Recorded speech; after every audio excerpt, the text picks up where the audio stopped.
everybody doing? I'm hoping everybody's having a beautiful day.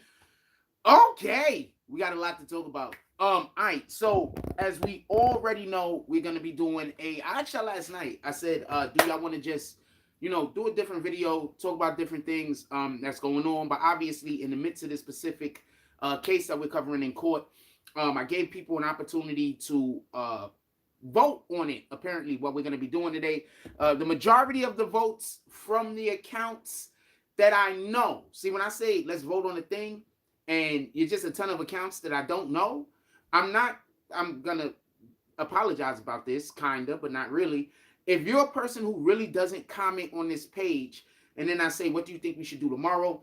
There's only but so much energy I could give to that, because there's always gonna be people that want you to fail. So they're always gonna say, don't do the thing that's gonna win. So there's only but so much energy I can give to people who aren't here being supportive to the platform. So the people that were actually being supportive to the platform and have either did good comments or they pulled up to the Cash App or the PayPal, those individuals said that they would like to do a breakdown of the week. So we're going to do a breakdown of the week.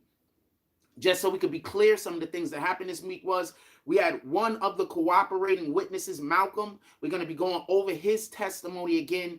We had a little bit of, we had a lot of testimony from expert witnesses. And so we're going to be going over some of their testimony. And I have a treat for y'all next week, but I'm not going to tell you what it is. We're just going to have to wait for next week. And I got a big treat for y'all.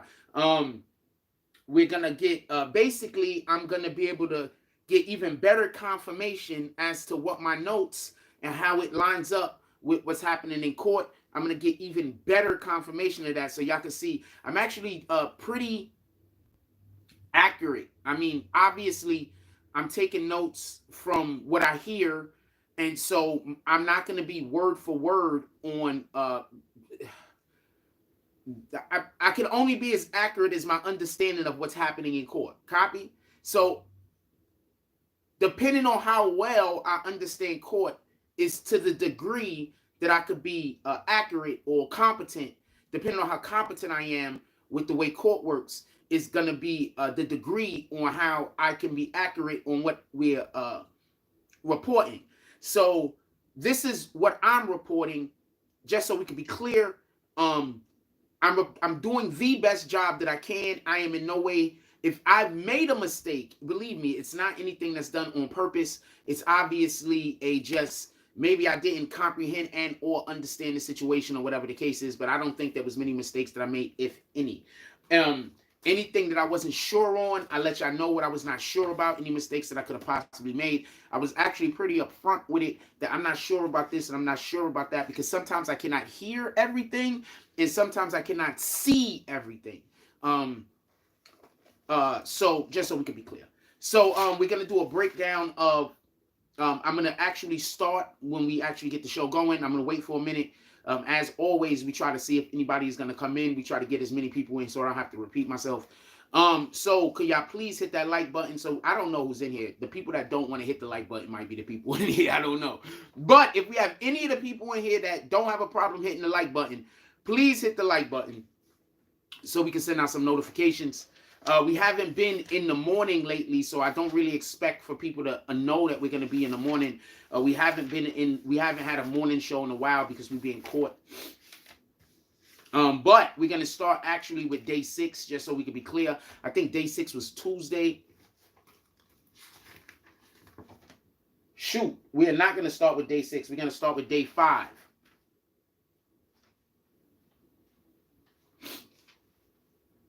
Day 6 was when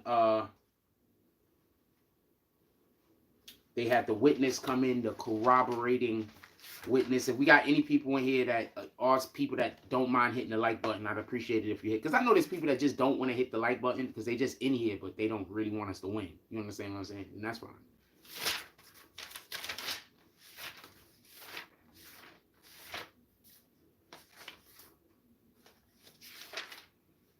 So we all going to start with day 5.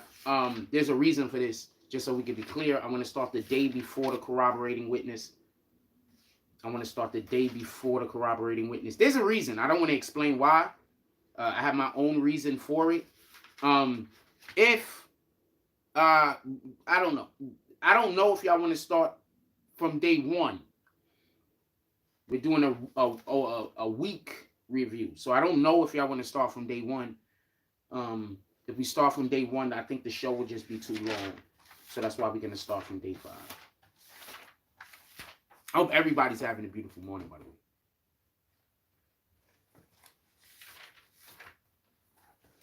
So we are gonna start from day 5.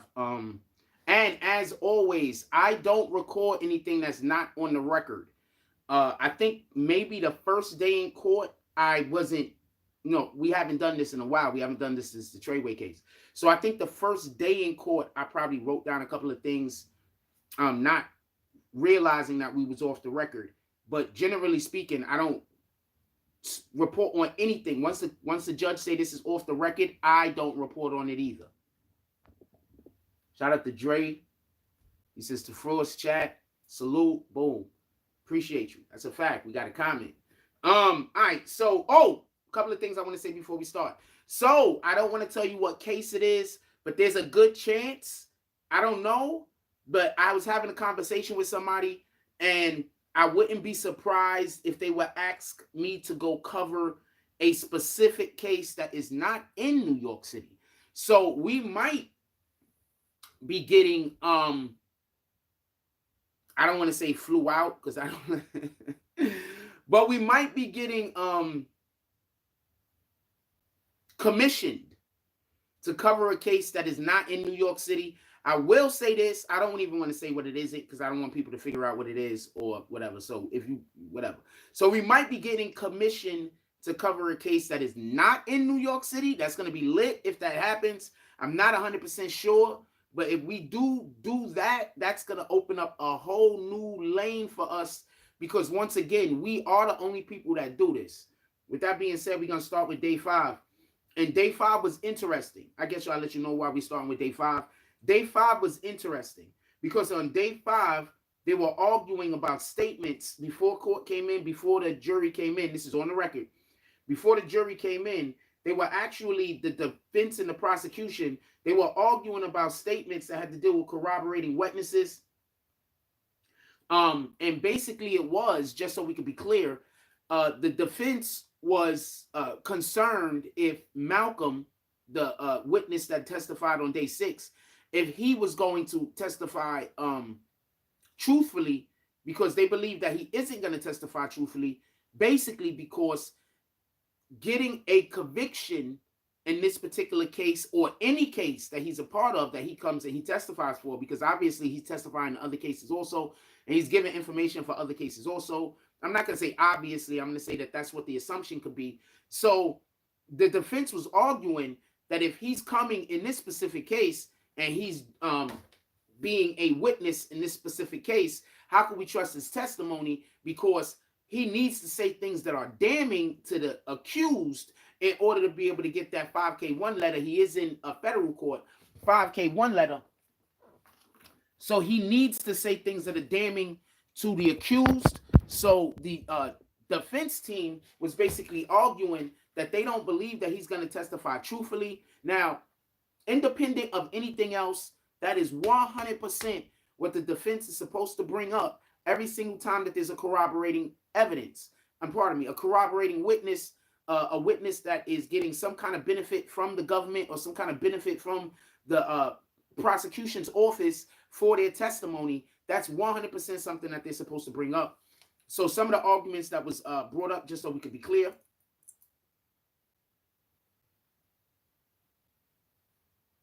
The Malcolm at one point or another was called a rat. And the defense team actually brought up the point that nowadays in our culture, when we call somebody a rat or when somebody is called a rat, that don't necessarily mean that they're telling the truth. That just means that they're talking, period. So somebody could be a rat, but also be lying.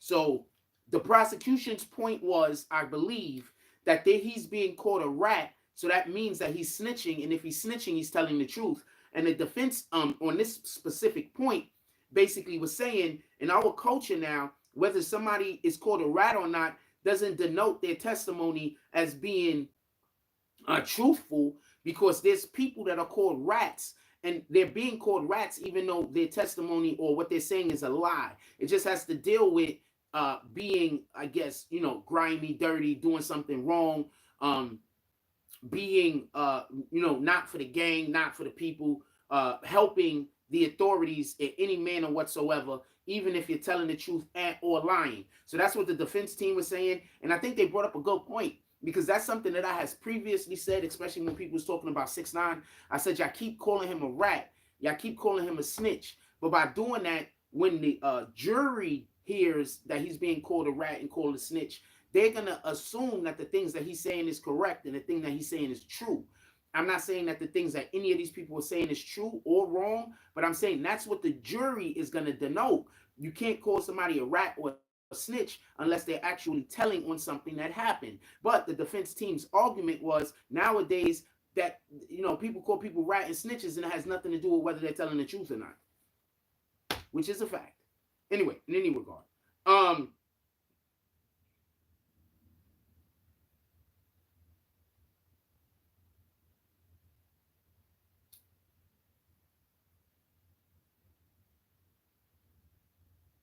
he made a deal to encourage testimony. So the defense team argued, this is one of the reasons why I think this is a good, that we have to start with day 5. The defense team argued that the reason in which why he's testifying in any way, shape, or form is because he's getting a deal, like I just told you. They said once Malcolm's to be sentenced first, that if they would have already sentenced Malcolm, that he wouldn't be helping them with these in court. That's what the defense team argued. That the only reason why he's giving the testimony in which he's going to be given is because he hasn't been sentenced yet. If he had been sentenced, he wouldn't be helping anybody do anything. And he also said Malcolm cooperated in a different case that led to his cooperation in this case. So basically, Malcolm had been...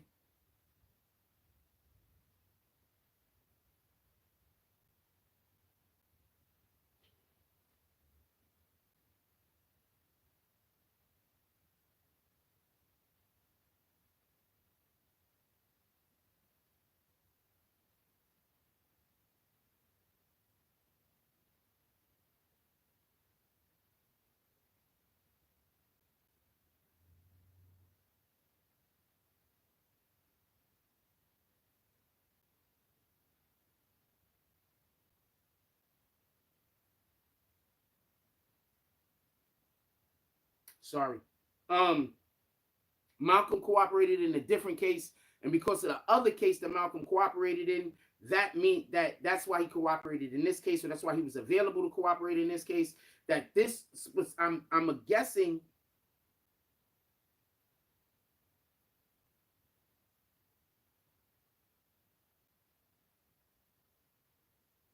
I'm guessing that basically they're saying is that this isn't the main reason why Malcolm is even like doing any of this stuff. They're actually just using him because he has a whole different problem, basically denoting that they're just bringing Malcolm in, and anytime they're trying to prosecute anybody, they're just bringing this guy in to say things. They're just bringing him in to say things. Whatever they're trying to prosecute anybody. But I also want to add, just so we can be clear, he was the top level of his particular organization, so it wouldn't be hard to believe that he knows information about other organizations and or had dealings with other organizations.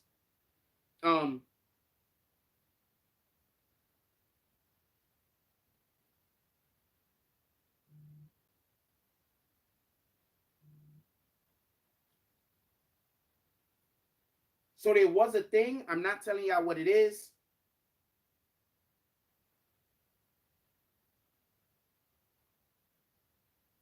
But there was some specific information, and the prosecution said that they will wait until it comes up in court before they actually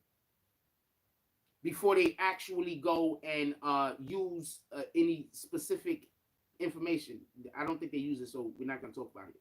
If they use it, you'll find out. Anyway, TAXSTONE discussed witnesses in his case, allegedly. That's what the prosecution that said. The prosecution also said they want to speak out on it shortly. TAXSTONE willing to pay for testimony, allegedly. All of these are allegations, by the way.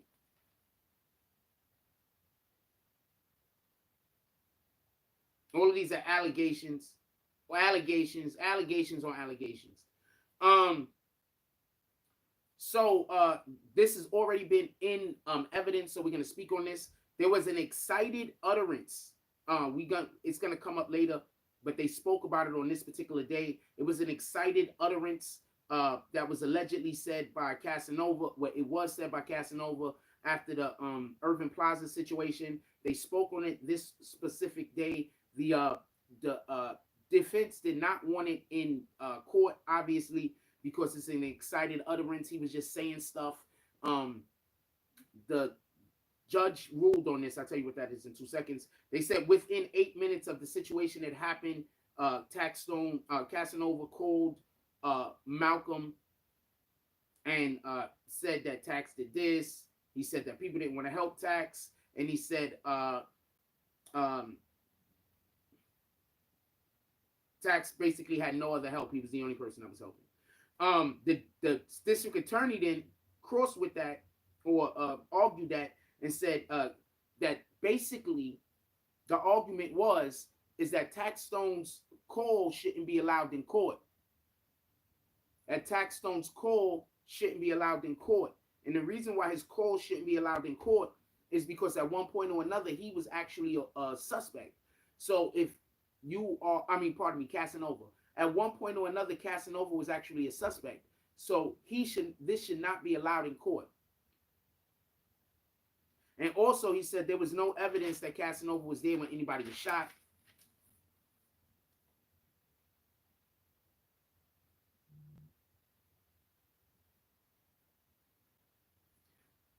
Basically, what dude said didn't mirror.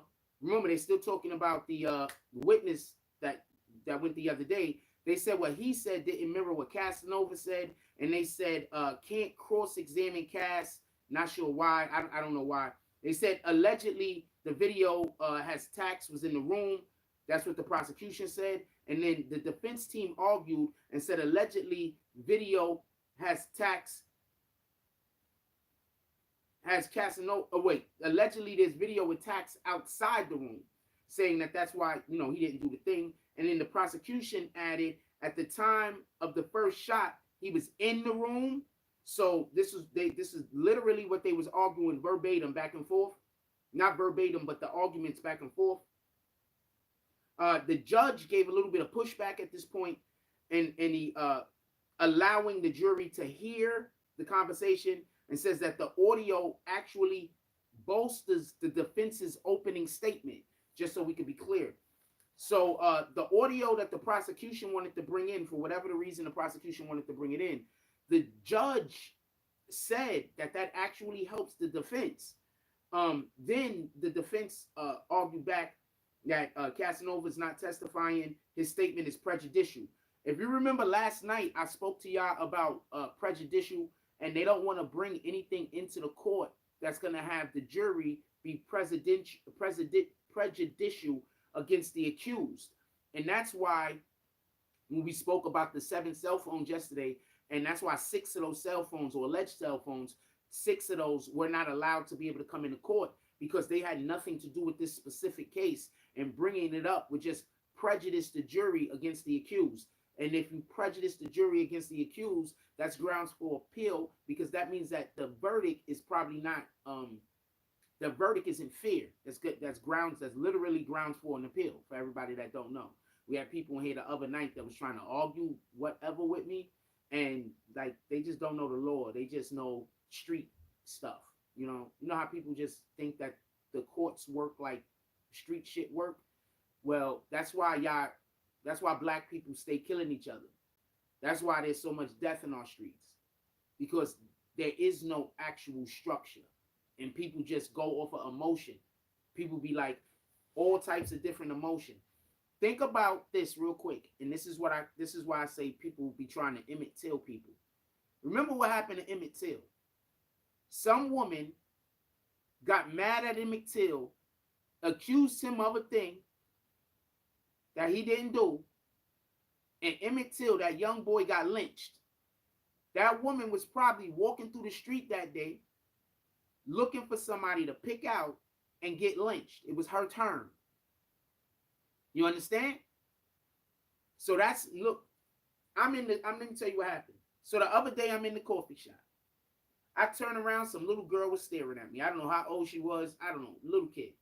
She's staring at me. I immediately turned around and walked in the other direction. You want to know why? I'm going to tell you why. Because we had some person over here that was trying to tell people stuff, and every time I see the person, they're staring at me. Like every time I go anywhere, and the person, that's why I don't ever talk to the person. I talked to the person one time, and it was a mistake. Literally one time. And it was a mistake. So the person always staring at me. So I don't, you know how you feel people looking at you, so you turn around? Yeah, exactly. So we live in this culture where everybody's a victim. But on top of being a victim, they feel powerless against the people that's actually victimizing them. So what they do is they go look to see who they could turn into their victim. That's the culture that we live in. We don't live in a culture of sensibility. We don't live in a culture of common sense. We live in a culture of all a person has to do is accuse somebody of something. Now, once that person gets accused of anything, any little tiny thing that they do, that you can say, see, I told you.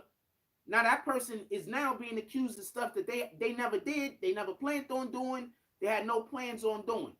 Period. So that's the culture that we currently live in. Literally. Literally. And so it's bananas. So that's why in the courtroom where things have to be done fairly, they don't allow for you to bring in any evidence or any testimony or anything that's going to prejudice the jury from being fair in their verdict. You understand?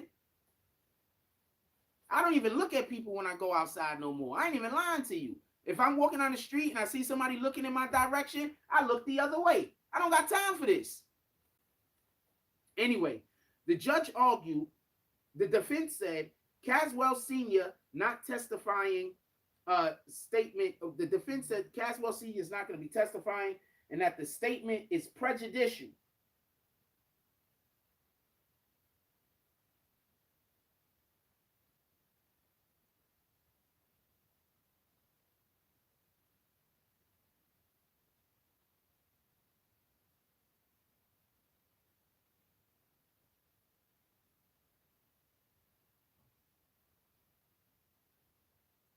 There might be some chick out there trying to get to know me, yo. And because I don't want those problems, I'm just ignoring. I've been ignoring every single thing, period. Period. Like, for any man out there, you know how it is to be accused of doing some shit you're not doing? And anyway, Caswell Sr. is not going to be testifying, so his statement should be taken as prejudicial, and it can't be because he can't be cross-examined. The judge argued the influence the statement was made under startling events, the opportunity for the person making the statement to fabricate. So basically, the judge was questioning whether in this specific situation, was the person, the excited utterance, done out of excitement, where you would assume it was done out of excitement, so therefore they was excited about the situation, so they were telling the truth, or was it done to fabricate evidence after the fact but before the trial? So the defense said defense has not interviewed him on the phone call or anything, and the prosecution said there's no reason to suggest that this was a calculated call. The judge then, gave his decision, and he said he's going to allow it into the court because he doesn't believe that Casanova was fabricating due to his emotional state. The jury enters. Lady comes up. This is whatever. They search Troy Ave's van. I'm just going to breeze through this. This isn't much about nothing. Well, it's a lot about stuff, but it's nothing it's not interesting enough for the conversation we're having right now. So basically, the lady came on. I'll tell you who it was. Brenda Gracia, something like that. Brenzia Gracia She's a NYPD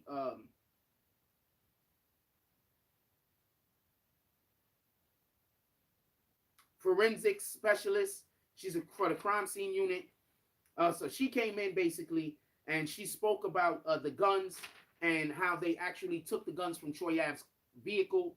That's enough to know about that. How they photographed the guns and everything, and fact, how they kept the chain of command, the chain of evidence together, stuff like that. She didn't actually testify on too much more of the guns.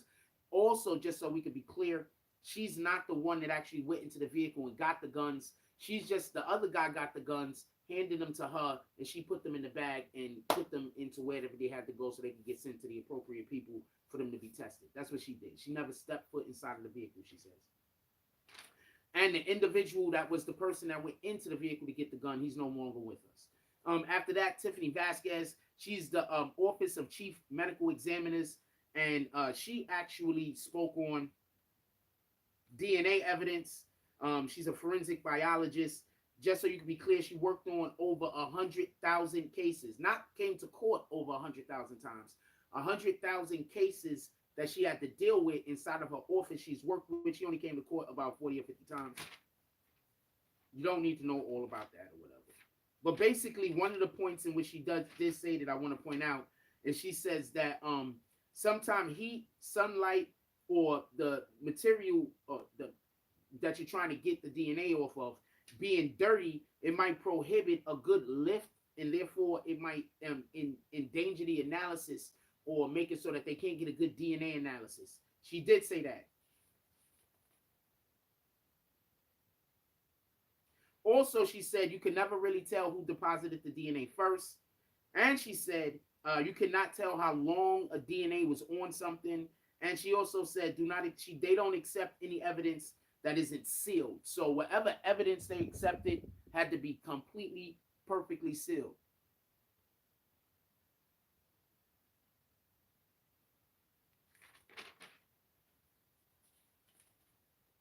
This is more DNA stuff. This is for a different type of video that we're going to probably make at one point or another.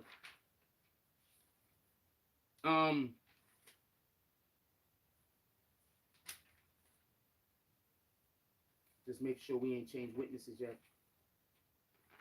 Witness.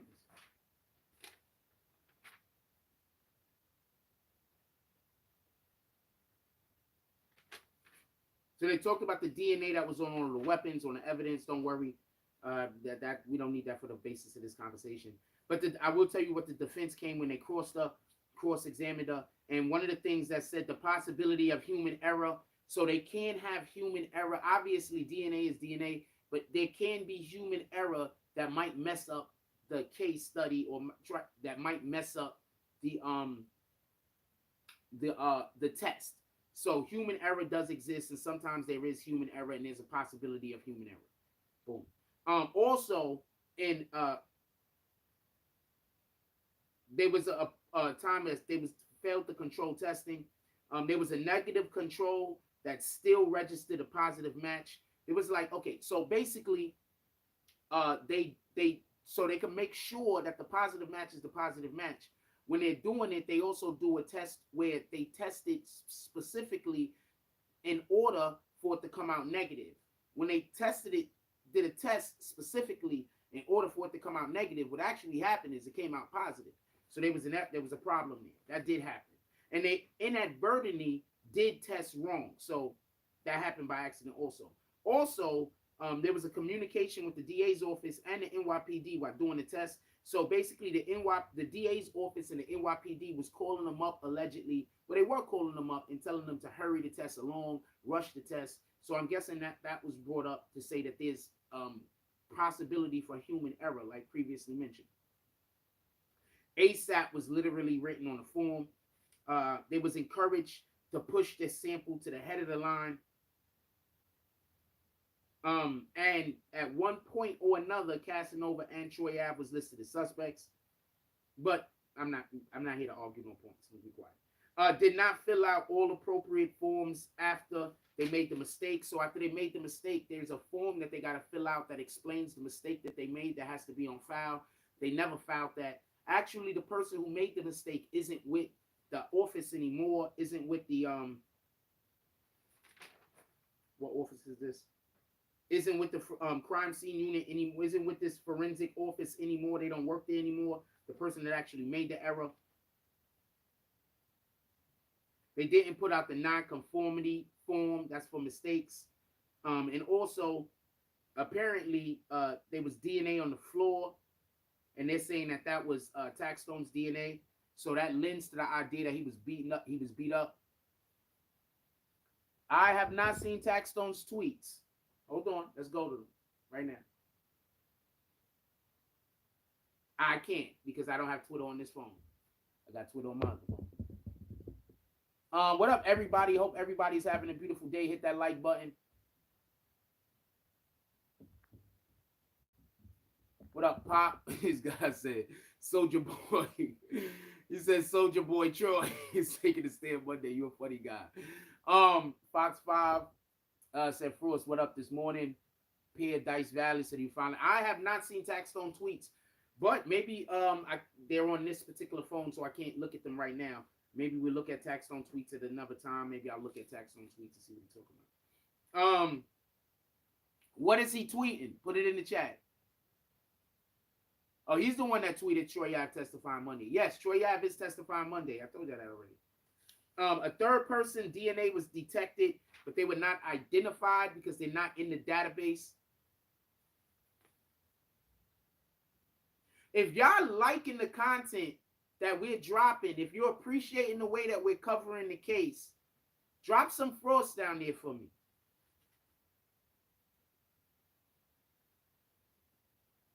Also, she admitted that somebody could use the gun and not have left any DNA on the gun. At that point, the defense rested and then not rested. The defense was done with the witness. The prosecution redirected, said given priority status doesn't change the science. Like just because there was priority status given, that doesn't mean that. Also, if you are Team Tax, put Team Tax. If you Team Troy, put Team Troy. I just want to know who I'm dealing with, just so we can be clear. If you feel comfortable. What up, King LLC? If you feel comfortable, I just want to know who I'm dealing with. I don't care who team you on. I'm Team God. Given priority status does not change the science. The prosecution redirected and then said the error made did not change conclusion because they caught the mistake and retested. And then the defense redirected and said that the software evidence program, the NYPD lab, has the ability to input information. So basically, the artist, what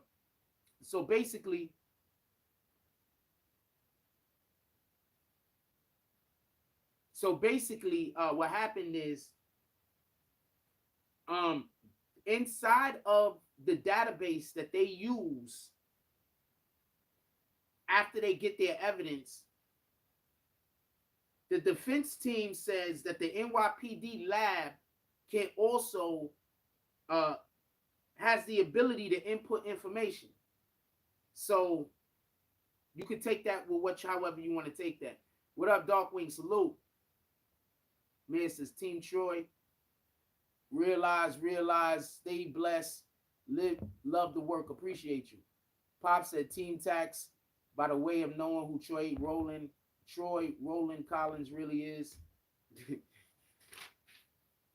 The judge then had to speak real quick and said she could not go. Okay, so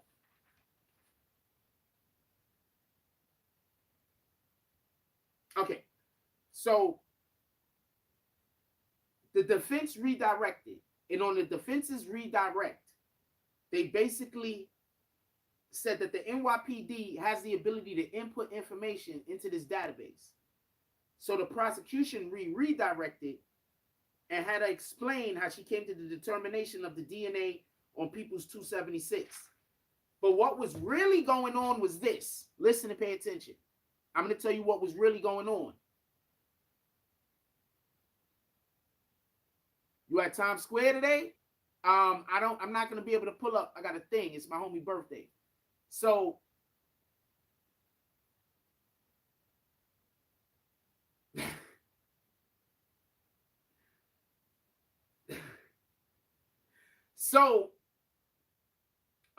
the defense team, just so I'm not even gonna tell you where we're gonna be. So the defense team, just so so the judge,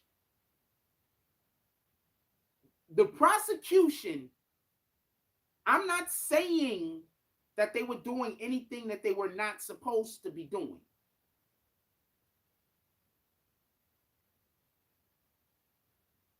I F's with that King LLC. He says, I'm Team Hope. These two brothers won't have their lives end over stupidity. I'm Team Hope too. Hope that we could learn the lessons that need to be learned and change our ways so more people could enjoy their life. And the easiest way to do that is there are actual bad people in the world. They exist. Every day I tell you, I try to be a good person so we can have more good people. But when you realize the people who are actually being persecuted more than bad people or good people, you'll change your actions and do different. So evil, I need to stop for a second. Evil people will pull up and trick people who are actually good into hurting other good people. Because remember, Satan isn't trying to come for people he already owns. Satan want to come for the people he don't own. So Satan want to change your heart. And Satan want to turn your heart whenever you're a good person.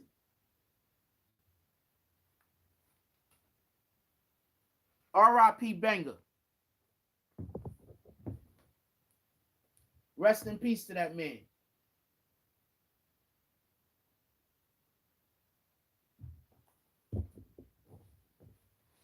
So be careful that you're not a good person helping evil people hurt other good people. Be careful about that. Be careful. Some people are giving away their key to the kingdom. They don't even know it. Anyway, with that being said, we're gonna go back for a second so I could explain why the judge just said what the judge said. So there was a point where in the prosecution's testimony, in the defense's cross-examination, they said, and this is what I mean by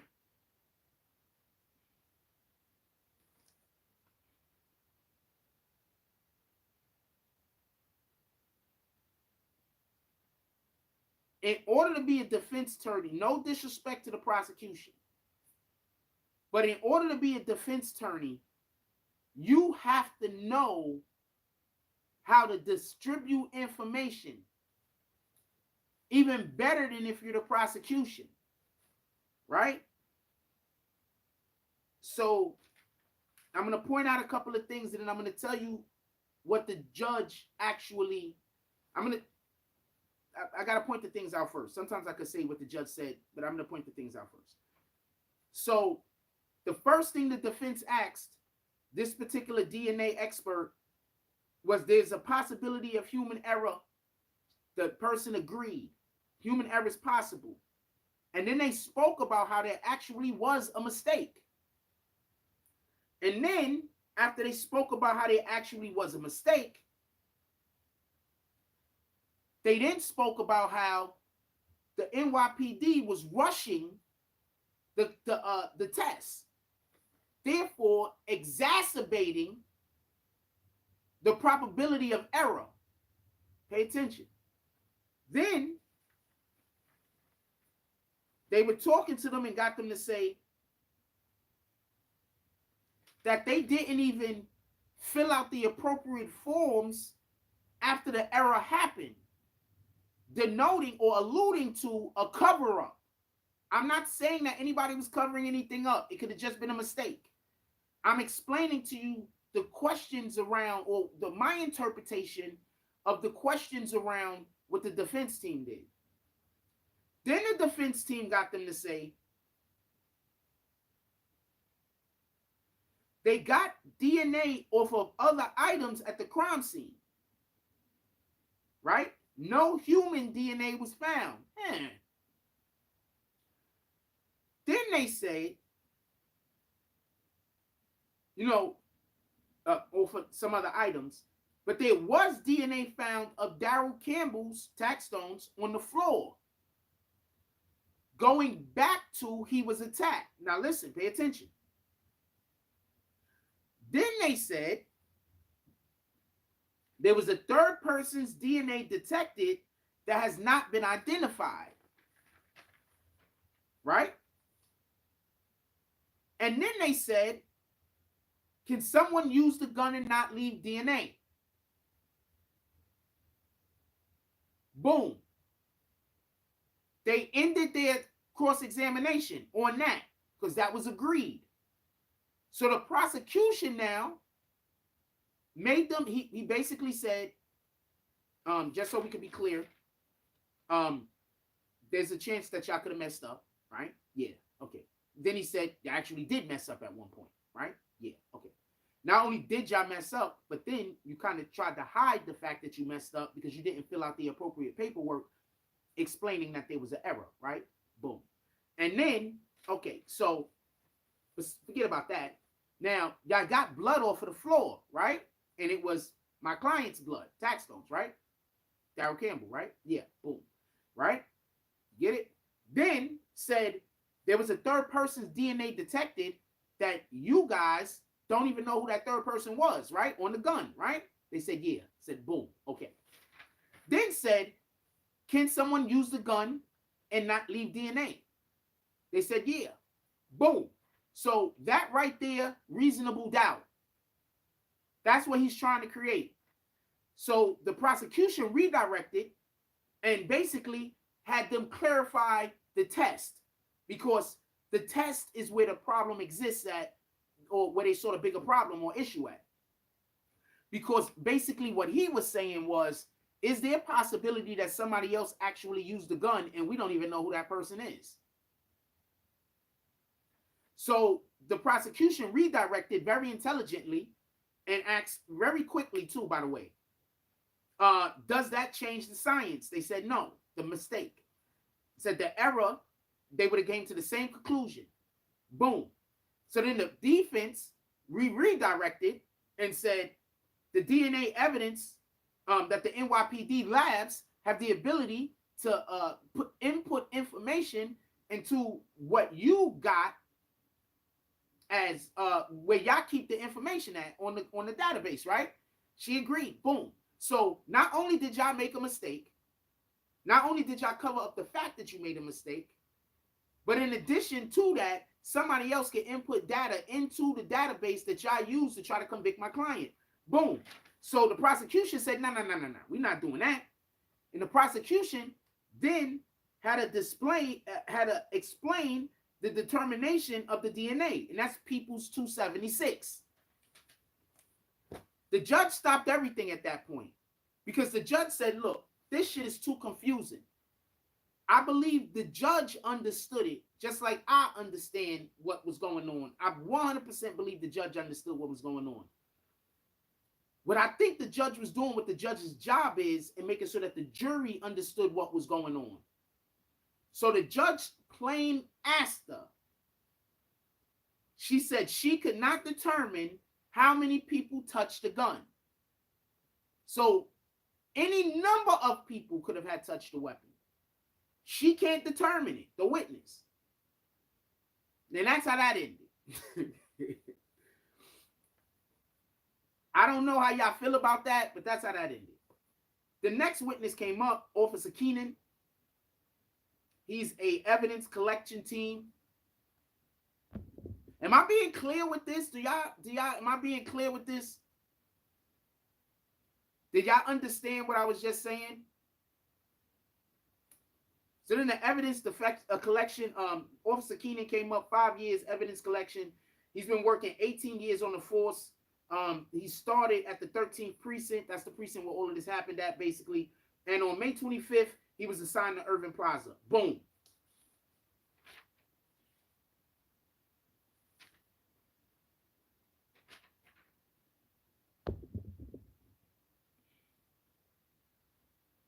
So I'm not even going to tell you what he said because he didn't say much. Basically, I don't even know why they called him. Basically, all he said is that he was at the event. I think they called him specifically so they could play a video. just so we can be clear. I think the only reason why they called them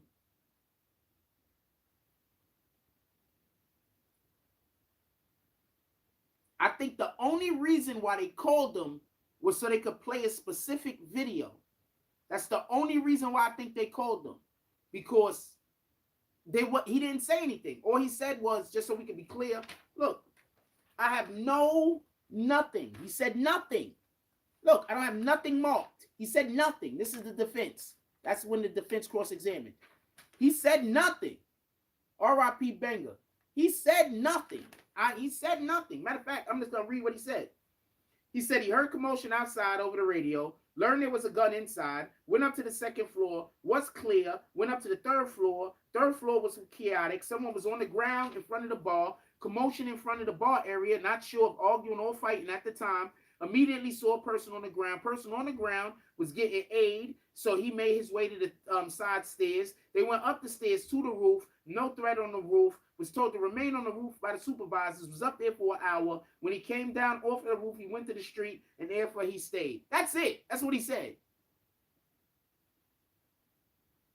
That's it. That's it.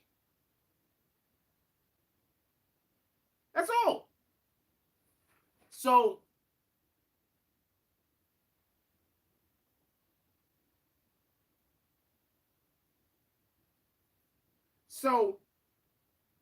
that's it. He didn't say nothing. In any regard, during the cross-examination, the cross pointed him out to be the police officer that he was on a detail at the West Indian Day Parade. And what he said is that while he was at the West Indian Day Parade on detail, he tweeted out over one of his dummy accounts that the West Indian people should be allowed, black people, should be allowed to kill themselves.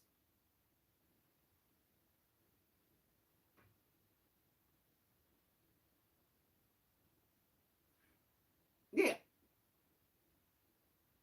Also, his gun was drawn the whole time that he was running through the building, but they said, there were shots fired, so that makes sense to me. So yeah, so I guess they just wanted to play that specific video in court.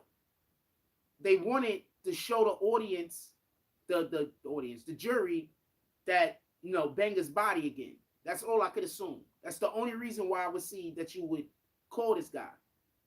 That was your opportunity to show Benga, again, to try to get sympathy. That's the only reason why I could see you would call this guy, because he didn't say anything. And if not for nothing, why would you call somebody that want black people dead? Like, why would you? He's a whole police officer and he want black people dead. Why would you call this guy on the stand? There's black people in the jury.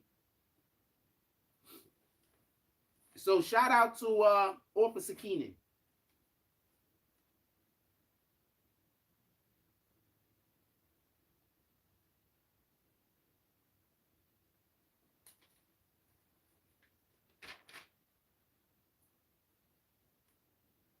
Day 6, the corroborating witness. Before we get to this, is there any questions anybody want to ask? Before we get to this, is there any questions that anybody want to ask due to anything that I've just said? I'll give y'all a minute.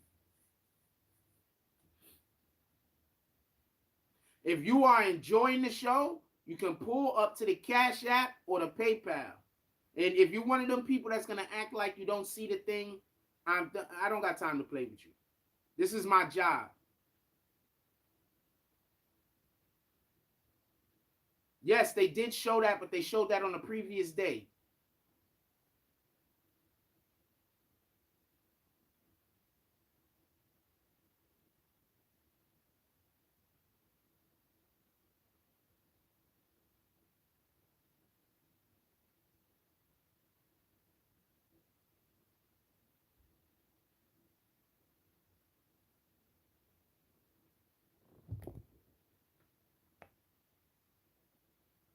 Why did who go to trial? What do you mean by the police officer?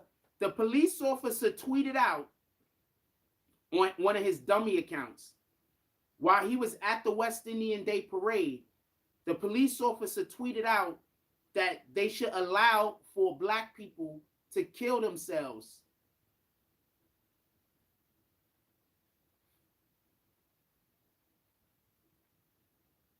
I'm not sure what Tax was facing.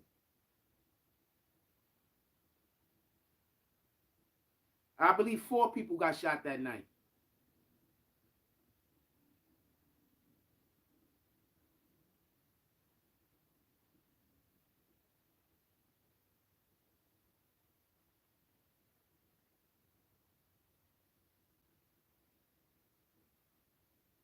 I believe 4 people got shot that night.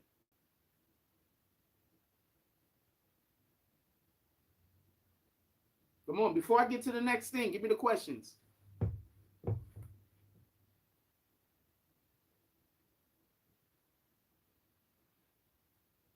You said, hold on.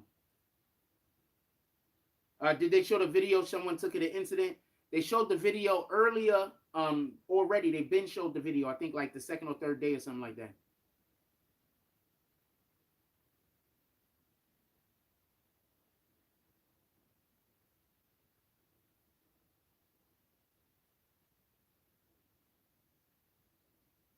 So you think they should?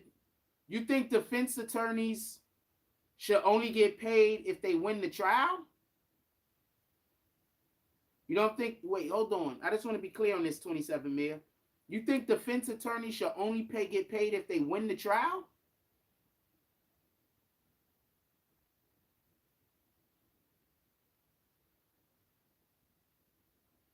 I have no feeling in which direction the case might or might not be leaning. I have no feeling. I have no opinion.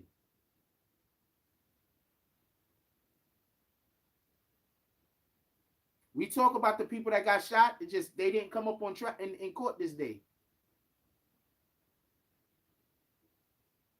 I have no opinion towards what the verdict might be at all. It don't matter how you ask me, how many different times you ask me, how many different ways you ask me. I'm going to have the same answer.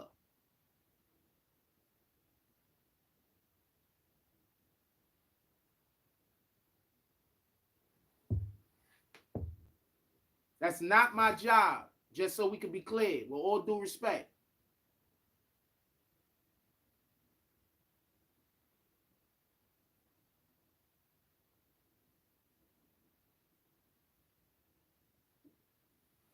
You're assuming that TAXSTONE wanted to cop out. Like, so you think his... Stop. So 27 Mayor, you think his attorney told him to not cop out? You don't think he himself wanted to not go to jail?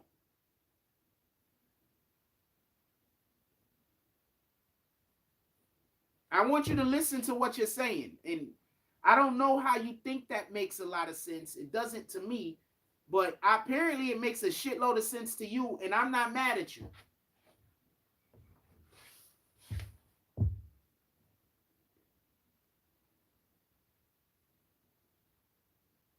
So you don't think TAXSTONE or any defendant,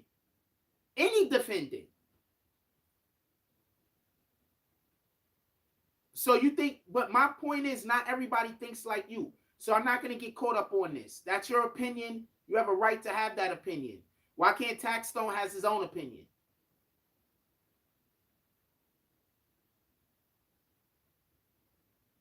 That's the real problem here. You don't think TAXSTONE should be able to have his own opinion. And you also apparently think the defense attorney controls TAXSTONE's opinions in life. I don't.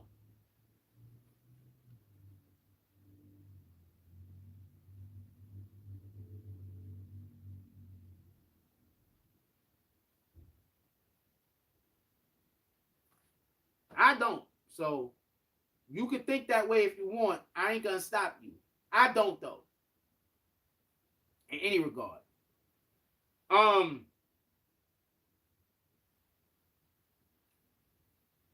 That's it. That's all the questions I have for what we just spoke on before I move to day 6. Look at that, yo.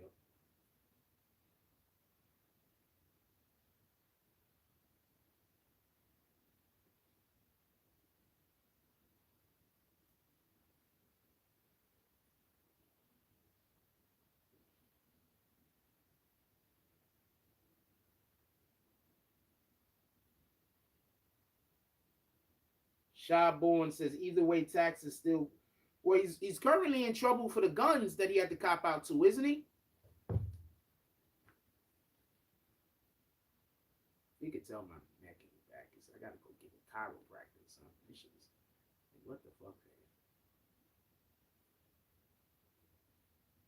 People just be arguing to argue, man. Like, I don't understand you guys. I promise I don't be understanding.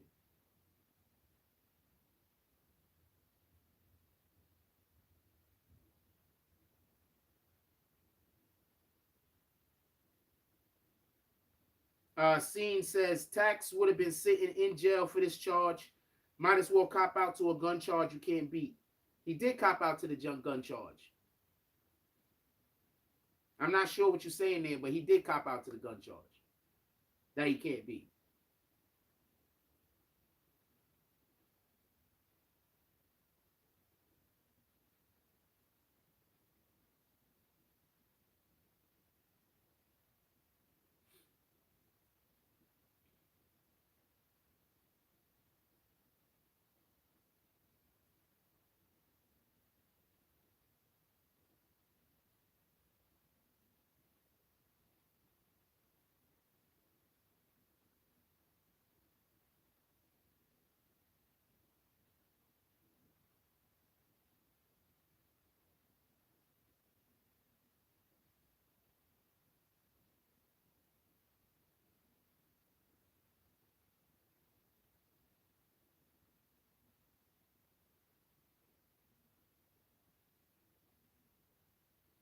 Sorry.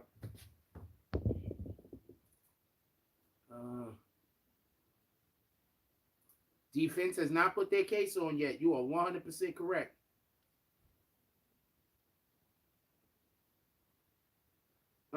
People been telling on tax from the beginning. I heard that. I heard people been telling on tax as soon as the shit jumped off. What up, Stan? Says defense ain't even put the case on yet. Of course, the DA gonna make it look a certain way. 100% agree with you. That's another reason why it don't make sense to me that people keep asking me what do I think is gonna happen. The defense team didn't even get a chance to put their case on. The dude that got the gun from tax 100% told on him. So yeah, there was no beating that. It just is what it is.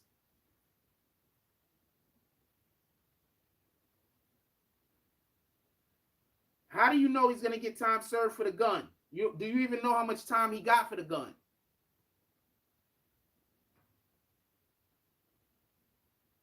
Oh, you saying it was a good choice? Yeah, I mean, I'm not, like I said before, I'm not really here to give opinion. Scene says he believed it was a good choice. All right. I'm not here to give you my opinion.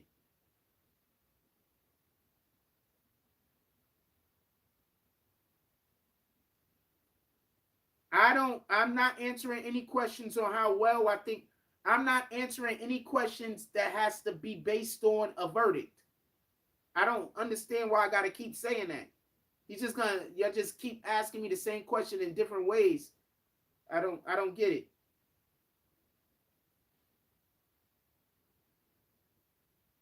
RC said, all we can say from the prosecution is so far, it isn't a slam dunk, but it's not going bad either. That's what RC says.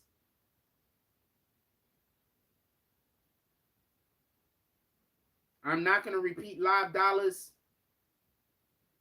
Deep Thought said getting it early. Well, there's no court this morning, so I pulled up in here and we could talk about the case.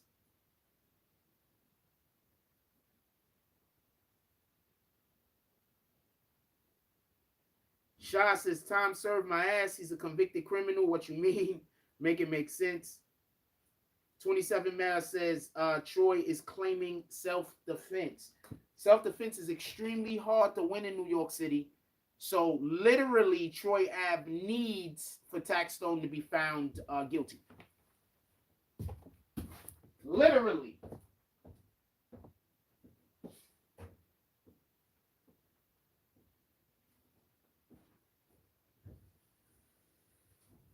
One of them has to go to jail. I will say that much. I don't know if both of them have to go, but one of them, and I'm not saying that from my standpoint, I'm saying that from the standpoint of the judicial system.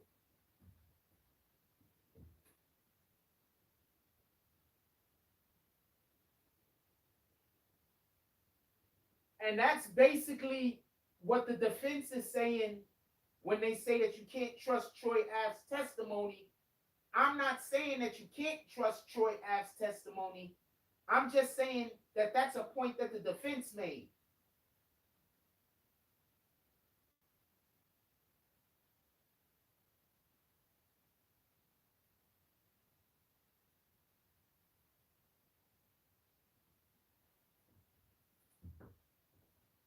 That's what I'm saying. That's a point that the defense argued already in court. Already argued that in court.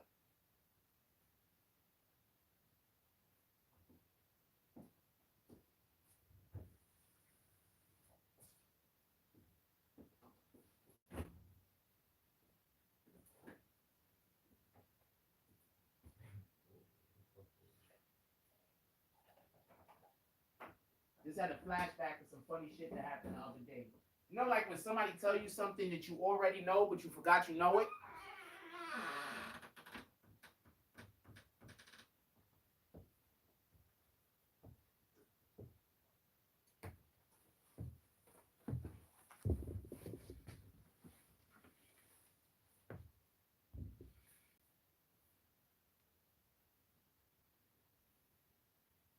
I didn't say both of them wasn't going to jail. I said at least one of them has to.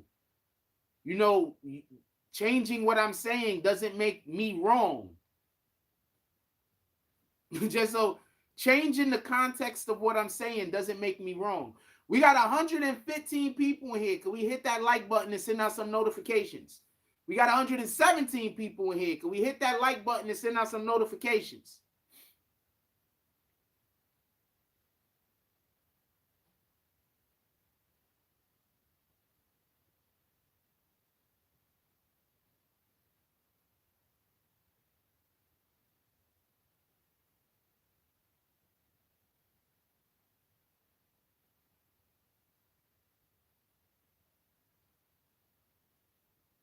Well, Tax is claiming self-defense and Troy is claiming self-defense. You can't have it both ways.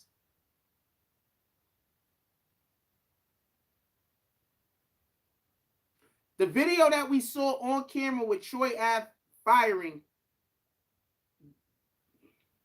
was after he was already shot. His lawyer, it wouldn't be hard for his lawyers to be able to argue that he was confused in the moment. I'm not saying that that argument would win. I'm just saying it wouldn't be hard to argue that point.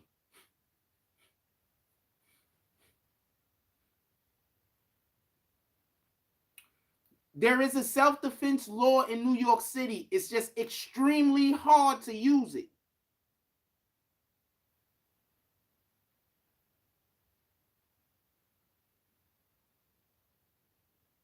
Jazz, what up, Jazz?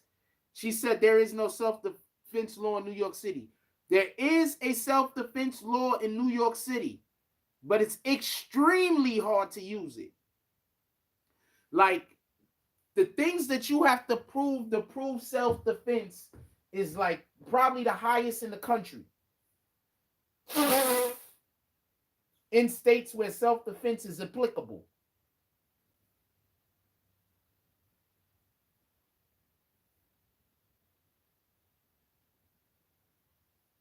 It's probably the highest in the country, like the highest. Before we can be clear. Hold on 1 second.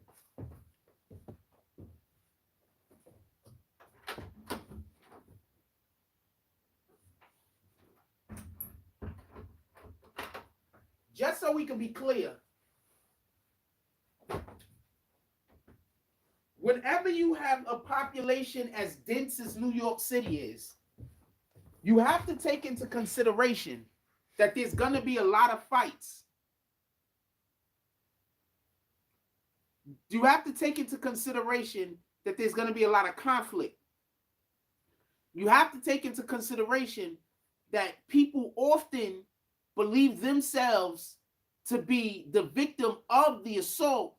And so even in situations where a person is actively the aggressor, they are going to try to say that they're actually the victim. That's why there's a difference in law between when you're defending yourself and when you're protecting yourself. You understand? Like there's a difference in law when you're defending yourself and when you're protecting yourself. So what an art. Salute. So just so we can be clear, one of the reasons why it's so hard to win self-defense in New York City is because almost every time a situation will happen, you have people claiming self-defense. You understand? So they have to make it difficult. So they have to make it difficult for a person to win such a thing. You understand? They have to make that difficult. Just so we can be clear.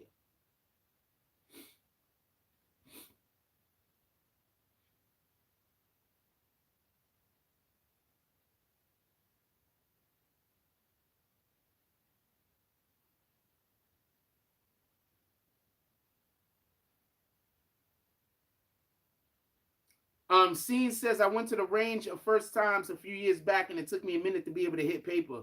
So watching Shoy shoot in a closed area like that is wild. For everybody that's never actually fired a gun, it's not as easy as you guys think it is. Like it really isn't, especially depending on what caliber you got, how it's gonna kick, how heavy it is. Most of the time people is really shooting up in the air and they don't even understand it. For real, for real. So it's not as easy to shoot a gun as you think it is. I know people think it is. You know, I know people think it's just point and shoot, but I promise you, if you got the barrel like this, and if you got the barrel like this, there's just such a big difference. If you got the barrel like this, and you got the barrel like that, it's just such a big difference depending on how far away the person is. So it's much more difficult to fire a firearm than people think. You understand?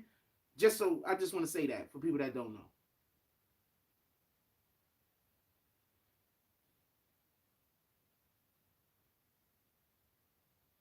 It's just much more difficult. Much more difficult. Just it really is. It's not like the video games, I promise you. Do we have anybody in here that's went to a gun range besides Homeboy? Do we have anybody in here that went to a gun range and shot besides Dude? It's way more difficult than you think it is. Believe me when I tell you, most people ain't hitting somebody from 20 feet away. Well, probably 20 feet. I mean, that's right in front of you. But if you're not. So that's why these people running through the street just firing at people, that's why they always hitting the wrong people. And that's why the guns got to get off the street.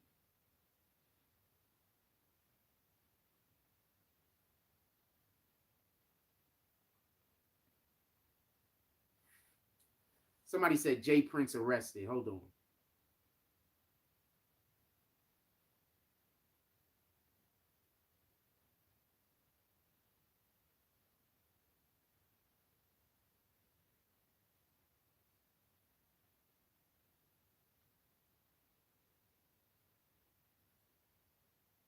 Jay Prince and his son has been handcuffed by the feds. I don't know if this is true. Miss Lowdown says that. I'm looking somewhere else for to see it. A YouTube page put that up. I don't know if it's true because I know this YouTube page, that page is not necessary. It's not a bad page, just so we can be clear.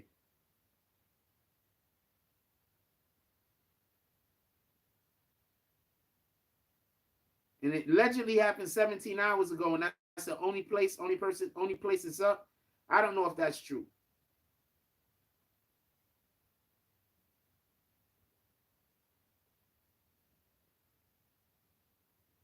Hold on, TMZ. Nope. What happened 17 hours ago, I guess we'll learn more about it if it's true soon. I don't know how true that is.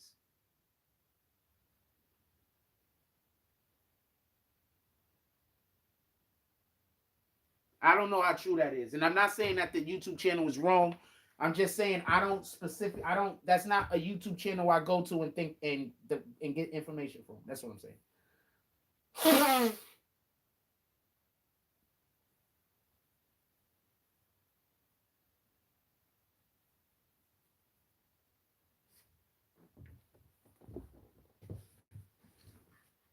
I don't be wanting to blow my nose on camera, just so we can be clear. All right, y'all ready to talk about this Malcolm Kenner?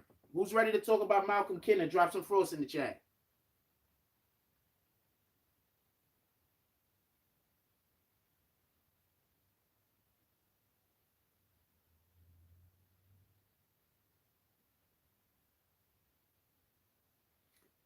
That's why I keep trying to say, whenever I see these young boys running through the street shooting, I ain't gonna lie to you. I be like, oh Lord, they're about to kill some randoms. You can cash at me, do that. Cash at me, do that. All right. YouTube take 55% of the super chat anyway, right? So cash at me. Cash at me, do that. Oh, you was not gonna actually do a donation. You just want to ask a question. Okay. If y'all ready to talk about Malcolm Kenner, drop some frost. If y'all think it's lame that dude came in here and asked me about the super chat, you could pull up to the Cash App and show that the channel still gets support. How about that?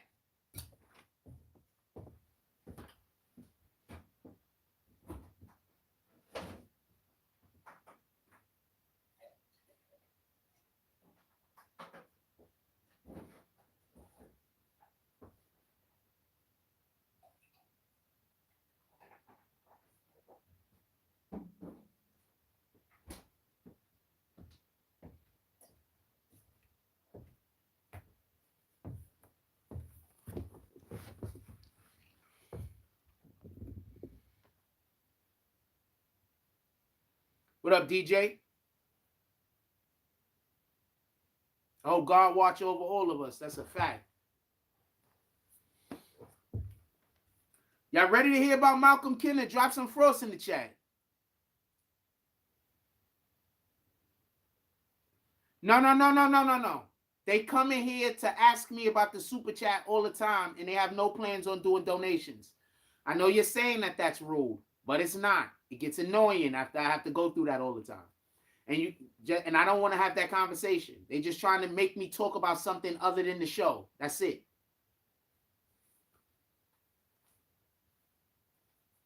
They're trying to make me look like a bad person by harassing me. That's it. And then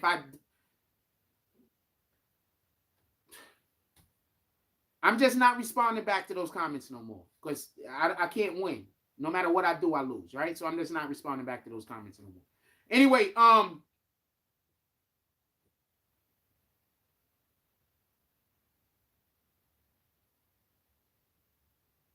y'all ready to hear Malcolm Kenner, his testimony that he gave the other day? Drop a frost. No matter what I do, I lose. So, like, no matter what I do.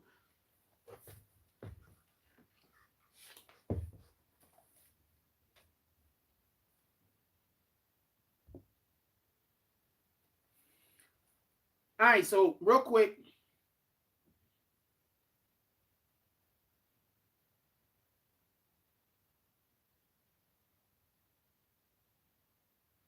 So hold on. He wasn't saying the streets is a myth before that?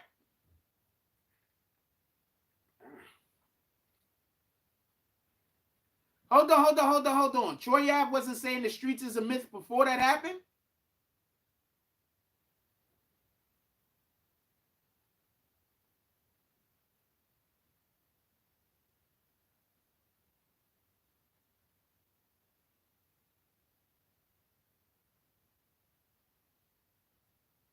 Huh?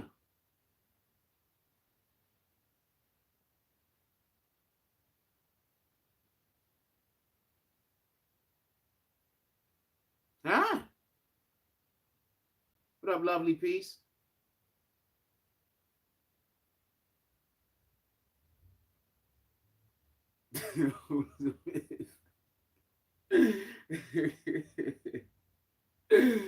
Funny as hell. He said the whole is a myth. I didn't know that. I didn't know when he started saying that whole streets is a myth thing. To be honest with you, streets is a myth though.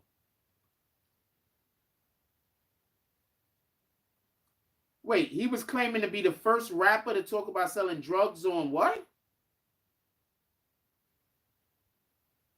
A lot of rappers talked about selling drugs on. Are you sure?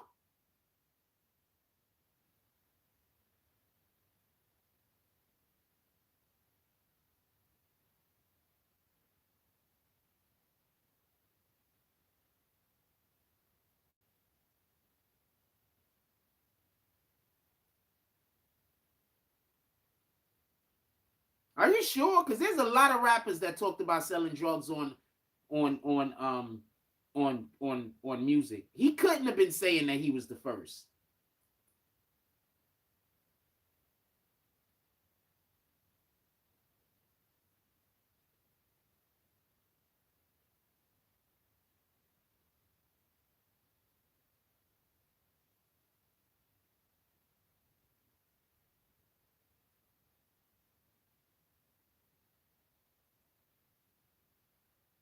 Ken J. Montgomery Esquire.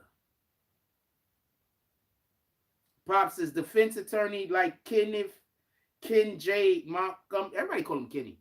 Kenny J. Montgomery Esquire. That is called Esquire. Is worth his weight in gold. His track record speaks for itself. He said that when he knew he would have to cooperate. Wow. Tell me how y'all feel about Troy. I mean, y'all love coming in here talking and telling me how y'all feel about tax. Tell me how you feel about Troy. You said all hip hop article November 14th, 2014. All right. Hold on.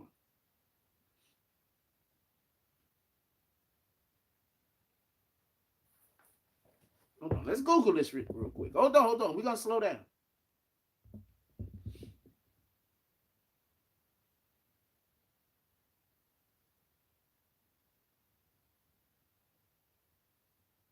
He couldn't have said that.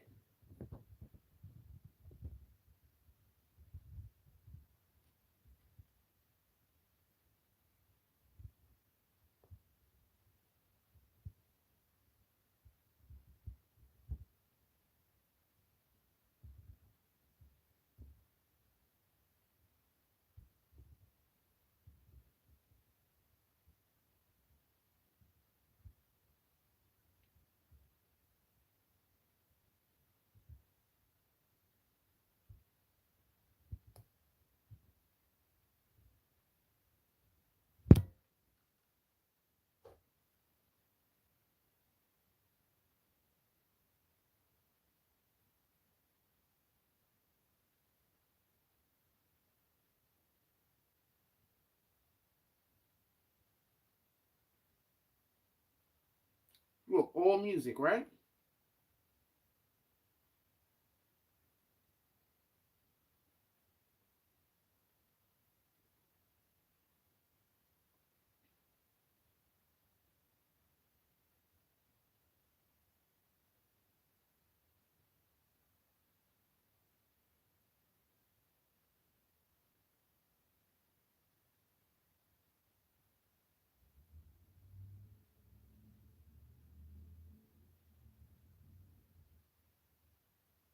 Oh yeah, the appearance by Raekwon, Prodigy, and Pusha. Okay.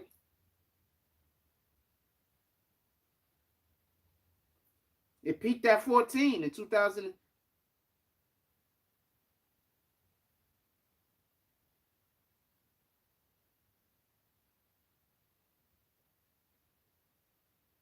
Wait, okay, so they gave me the wrong article, I'm assuming. They gave me some other article. Hold on.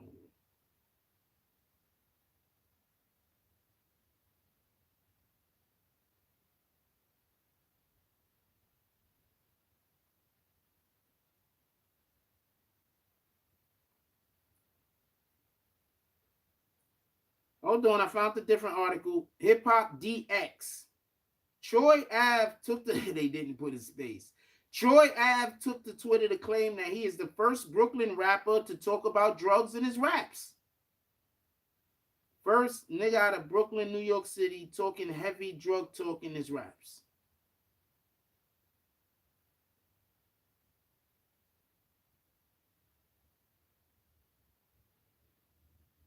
Oh.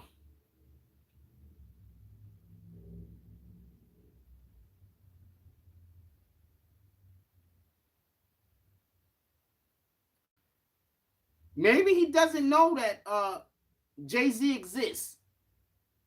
You know? Or Pusha T. Pusha T only has been talking about drug music. Hold on, when was Pusha T's first album? Real quick. Because I'm pretty sure it was before 2013, 2014.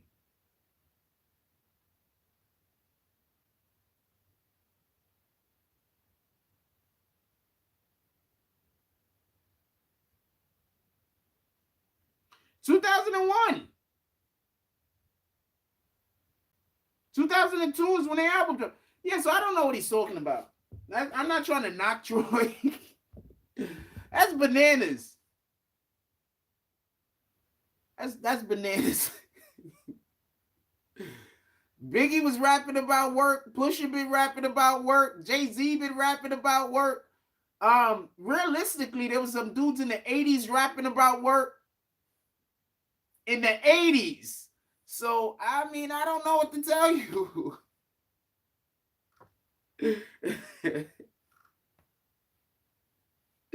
Oh, Lord.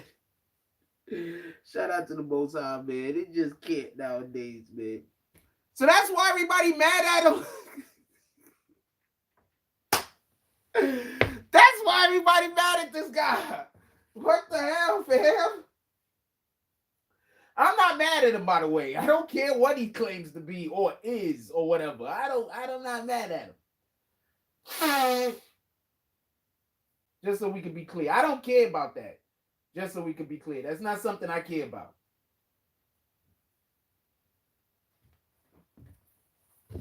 Oh, man. That's not something I care about. I just want to be clear about this. Dipset, that's not something I care about. I just want to be clear on this.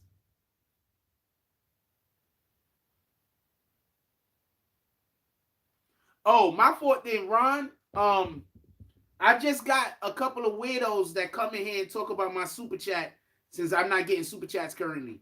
I have some couple weirdos that come in here and make a big deal about the super chat and try to distract me from the conversation.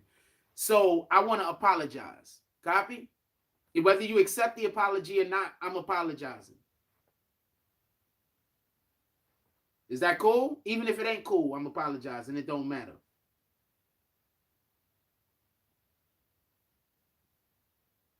If you want to Zelle, yeah, I'm apologizing. Because I don't know. I got weirdos in here. You're like, if you be in here enough, you know there's weirdos that be in here. I didn't mean nothing by that.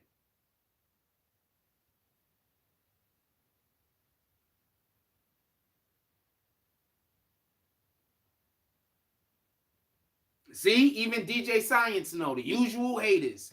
I got weirdos in here. I don't know what to tell you. Not you guys. You know, they pull up every once in a while.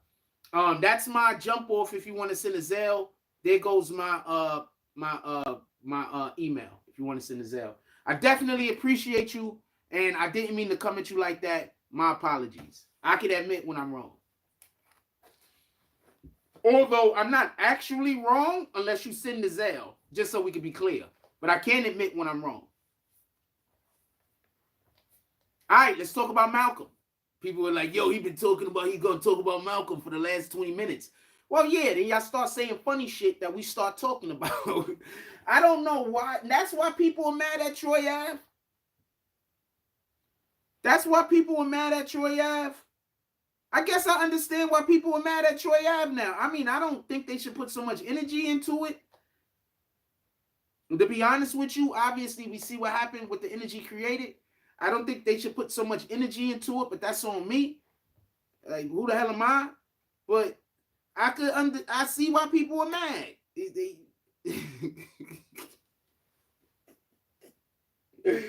I don't care personally. I'm not gonna see the dude that hate on him because you want to be the first drug dealer out of Brooklyn talking heavy? Whatever. I don't care. I personally don't care. Sheesh.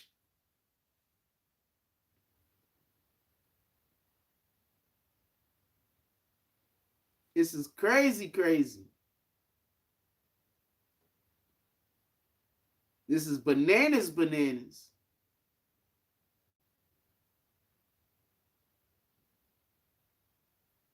He skipped the line. He came up. That's why they mad at him.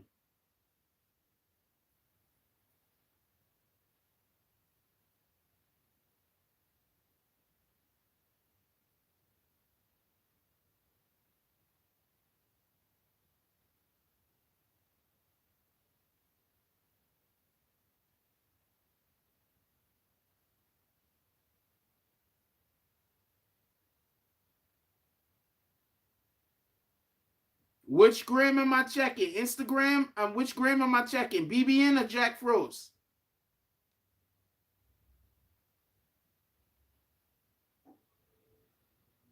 Shout out to Buchanan.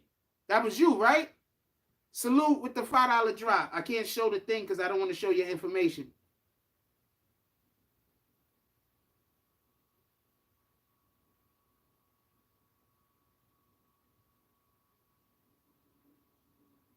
Yeah, I didn't mean anything about that. My apologies.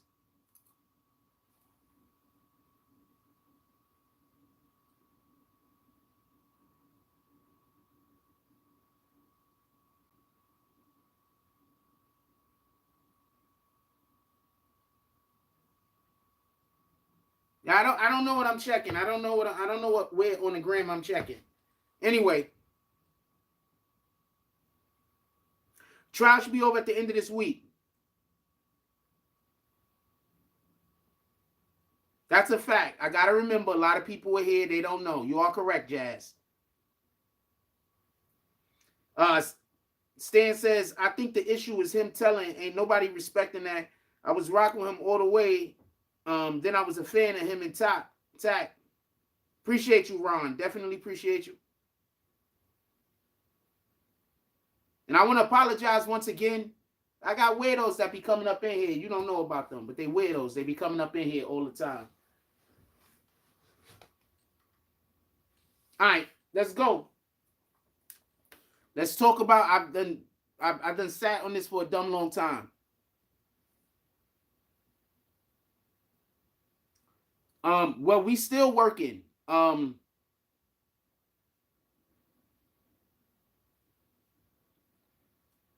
The Jack Frost account or the BBNNETWORK account?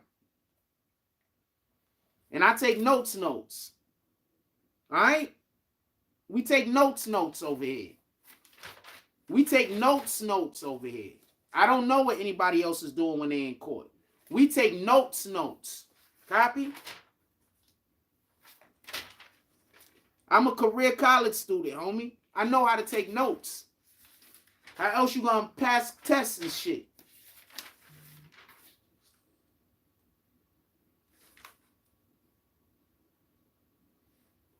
Shout out to Arta D Glass with the $10 drop. Definitely appreciate you, my brother. How else you gonna pass tests and shit? I take notes.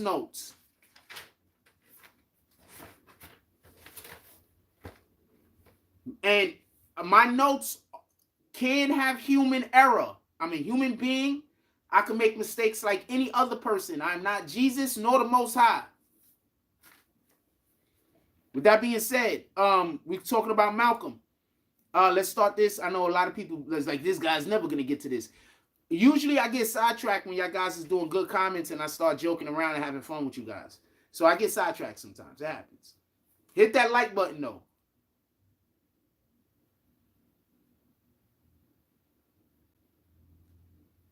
Brooklyn Don has to tell me if he's talking about the BBN Instagram or the other Instagram. I don't know which one he's talking about. He did say New York artists. He said Brooklyn artists specifically. So Jay-Z, Biggie, they've been talking about weight. Biggie literally has the 10 crack commandments, homie. Biggie has a song called the 10 crack commandments.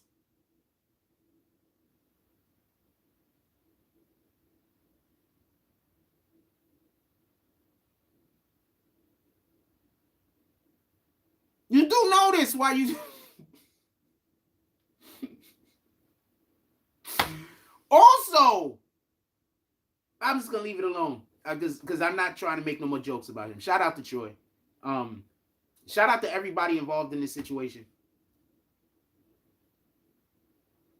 In any regard. Malcolm actually worked as a drug trafficker between 2000 and 2016. He was arrested July 19th, 2016. He actually started working with the government September 1st, 2016, and he signed his paperwork to be working with the government.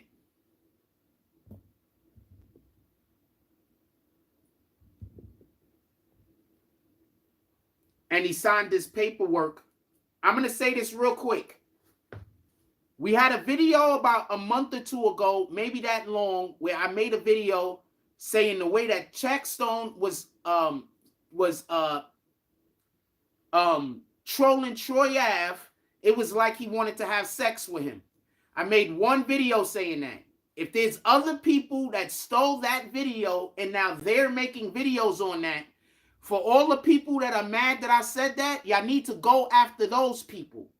I said it one time in one video and moved on from that moment. If you're seeing that video being uploaded by people, you need to go after those people in whatever the manner is that you deem is acceptable. Because I said it once and then I have not said it again. If there are people replaying that video, find out who they are. Pull up on them, not on me.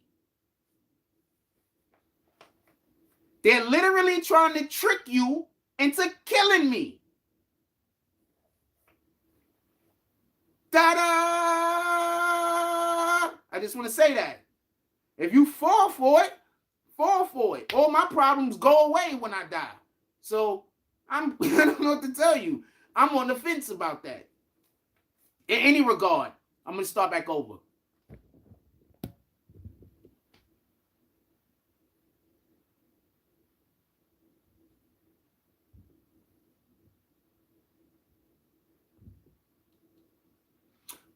And the reason why I said that is because I have people that want to have sex with me and they make mad videos about me because they want to have sex with me.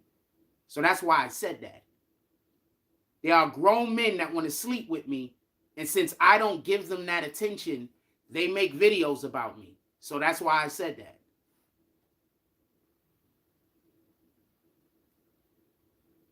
You see them all over the internet.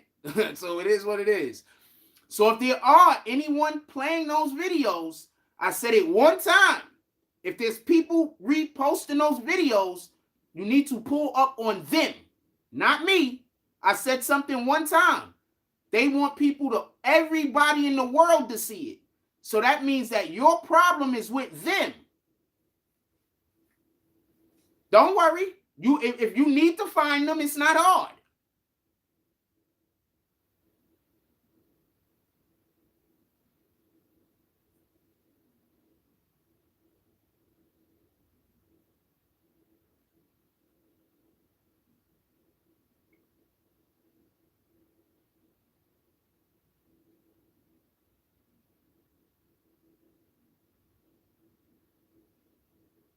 So this is what TAXSTONE is posting.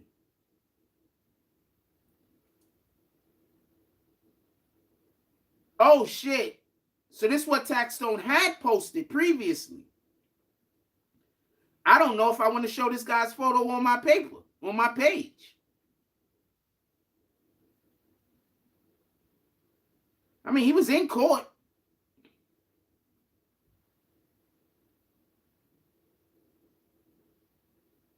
Yeah, go pull up on them dudes. Don't come talk to me about something that I said once. Those guys want to talk about it every day. You should be mad at them. Am I wrong? Hold on. Am I wrong about that? Put that in the chat if you think I'm wrong. Am I wrong about that? I said something one time because that's literally a situation that I'm going through. I said that one time.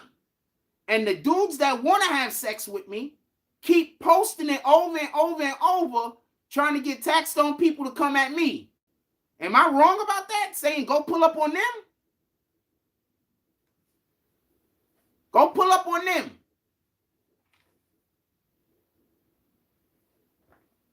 Don't pull up on me. There's no telling how God would feel about that. Don't pull up on me. And because I'm literally going through that. That's the point I'm trying to make. That's literally what I'm going through. Literally. Some dudes that do want to have sexual relations with me, and they're mad because I don't give that energy back.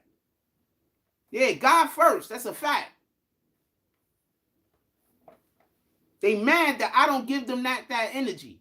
They're angry over this. In any regard. Malcolm testified. Malcolm Kenyon. He was a drug trafficker.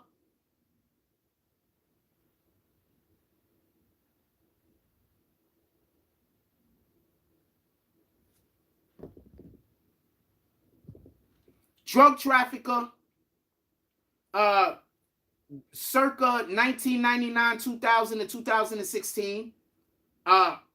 He was arrested in July 19th, 2016. He started working with the Attorney General's office September 1st, 2016. And he signed the paperwork in April of 2017. This is why notes are important. He got out in 2020 on that COVID release program. He was wearing an ankle monitor up until 2022. They extended his curfew at that point also.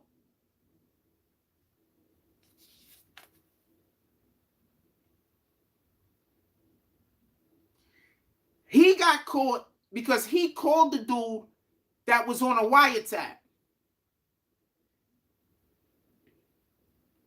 That's how he got caught. He called the dude that had a wiretap, and that got his phone tapped and got him caught. Do y'all remember what I told y'all? When you talk to these dudes and you talk to somebody that got a wiretap, your phone get tapped. Why do you think everybody got low when that shit happened to Young Thug? That's why all of these rappers went and got low, because they all been talking to Young Thug on the phone. So they don't know how long their phones were tapped. Don't get this confused. They just don't know how long their phone was tapped. Because let me explain to you what the government will do. You talk to somebody and they phone tap. Boom. Now you say the wrong thing. So now you are a possible person of interest. So they're going to go and they're going to get the documentation so they can get your phone tapped over, an experience, a limited amount of time or whatever the case is. Over that time that they tap your phone, they're only tapping your phone in hopes that they can have that shit extended. Now, they have your whole jump off extended, right? So now they're busting cases.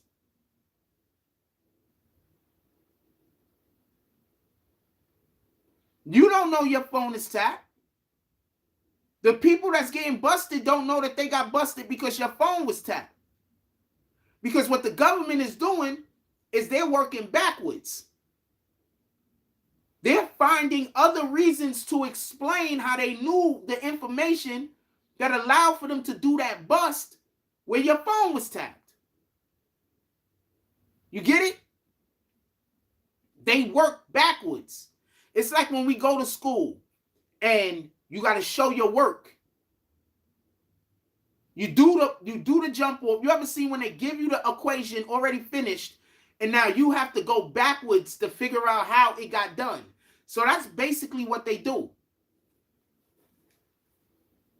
I'm not saying anything about that. Stop committing crimes. I'm only telling y'all this because I want y'all to stop committing crimes. Stop committing crimes. Crimes are bad. You notice everybody calls it crimes now? Not everybody. Crimes are bad. Also, People's 18 was the agreement that Malcolm actually signed with the U.S. Attorney's Office, and I guess the agreement is proven that he's being that he has to tell the truth. So I'm assuming that that's why they put that in evidence. Any regard, he was arrested for narcotics, money laundering, and gun trafficking.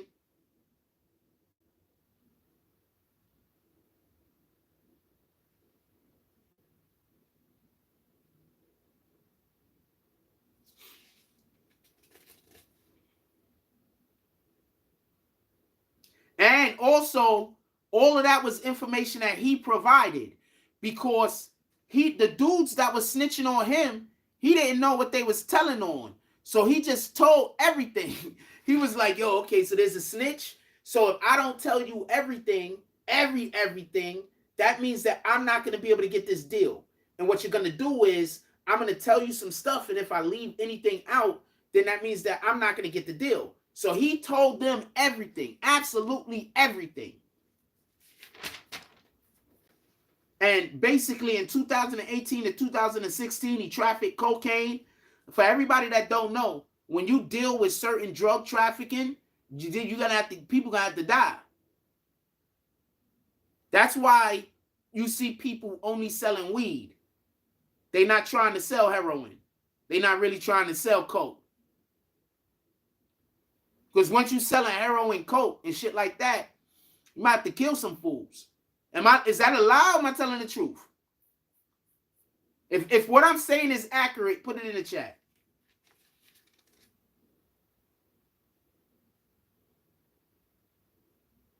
We don't need to know how much he distributed, but it was a lot. Also, the name of his gang was OTL. That stood for only out of their league. They was known, the purpose of the gang was to make money for the gang. The purpose of OTL was to make money for the gang.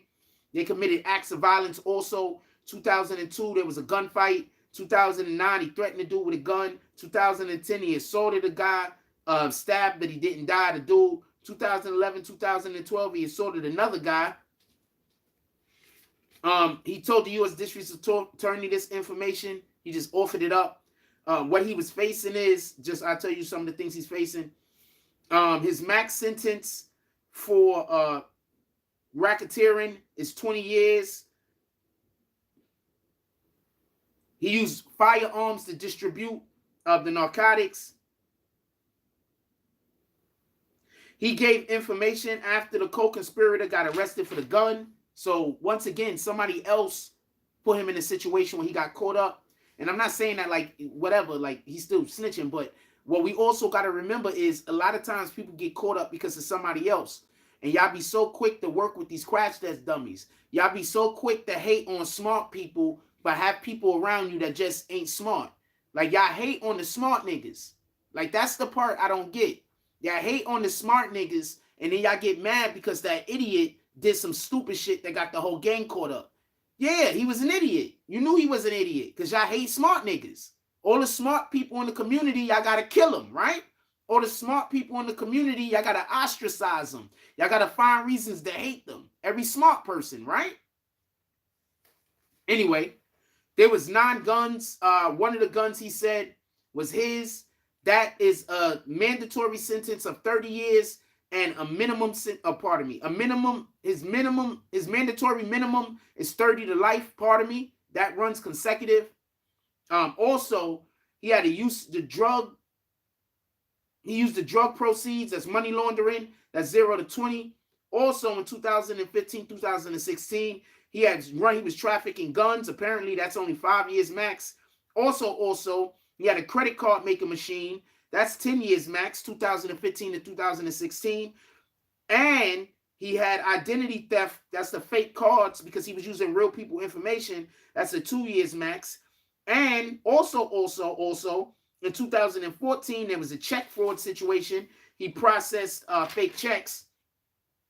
So basically, his minimum was 42 years and his max was life. 32 of those have to run consecutively of any other sentence. He also, he was one felony conviction for selling narcotics, 4 misdemeanors. This is when he was a minor, by the way. One felony conviction for selling narcotics, 4 misdemeanors, and he told all his crimes. He attempted to rob a drug dealer's gun in the robbery. They had a fight or something. Parole violation in 2006. He's a career criminal.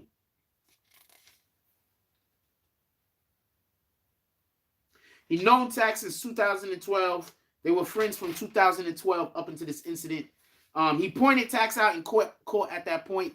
That's him, Judge. Yeah, at some point. He recognized TAXSTONE's number. All right, now we get into what happened that night. Give me one moment. Wet my whistle.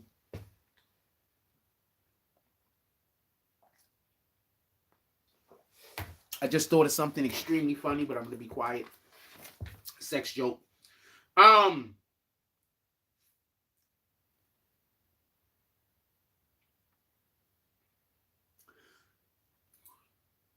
He got caught doing everything. Everything. But once again, I keep telling y'all, most of these dudes that snitches, they was in juvenile facilities. Almost all of these dudes that's lifelong snitches that y'all find out got locked up in a juvenile facility. Do with that what you want.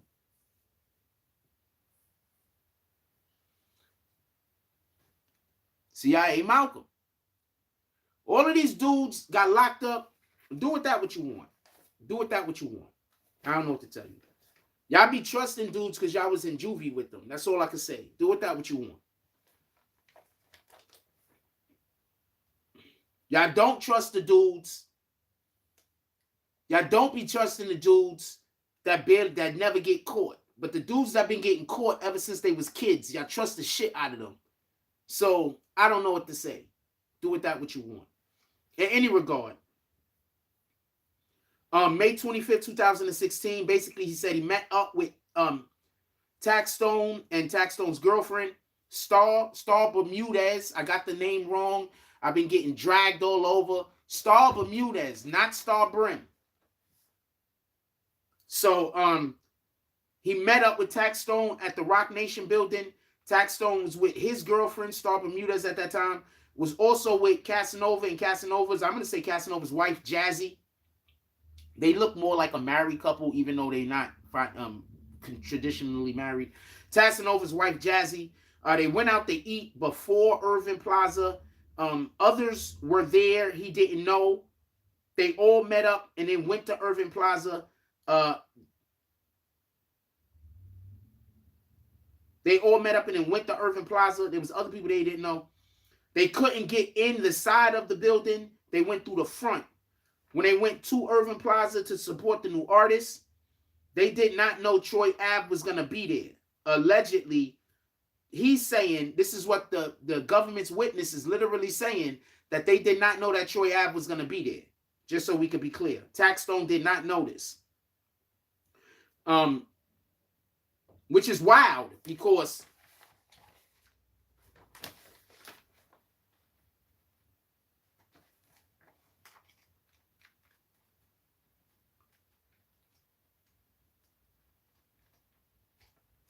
I'm just going to say it. Part of what the prosecution is saying is that this was premeditated. So in any regard, they say never had any priors or previous contact with Troy Ave. So he's never met Troy Ave before, allegedly. That's what he said. He said he went in the building, got a wristband. They went to the VIP, all 5 of them. Says in the VIP room, it was crowded because the VIP room is small. They got to the VIP, went to the green room, all of them. Says they wasn't in there for long, and him and Star exited the VIP, stood outside right next to the door. Jazzy and Cass came out shortly after. Tax stayed in the room at this point. Jazzy and Cass got into an argument. Jazzy walks off, and Star went after her. Then Malcolm followed shortly after that. The two went outside. Jazzy jumped in a cab. They walked off. Shortly after that, they saw cop cars and learned there was a shooting at Irving Plaza. He took her home, and then he drove home, took an Uber or something like that. So they went outside. As soon as Jazzy, Star, and Malcolm went outside, then they saw the commotion with the cops running in the building while they was, getting her a cab or whatever the case is. At some point that night, he went to Tax's mom's house. He was sent the address. He did not know where TAXSTONE had lived previously. Prior to that, he did not know where TAXSTONE moms lived. He went to TAXSTONE's mom's house. He spoke to TAXSTONE, who he said was beat up and had scratches on him. He had knots on his head.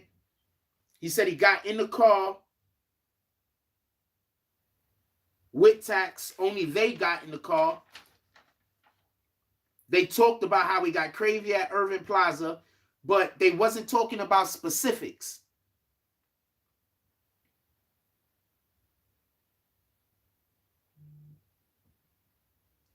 Malcolm had a crib in California.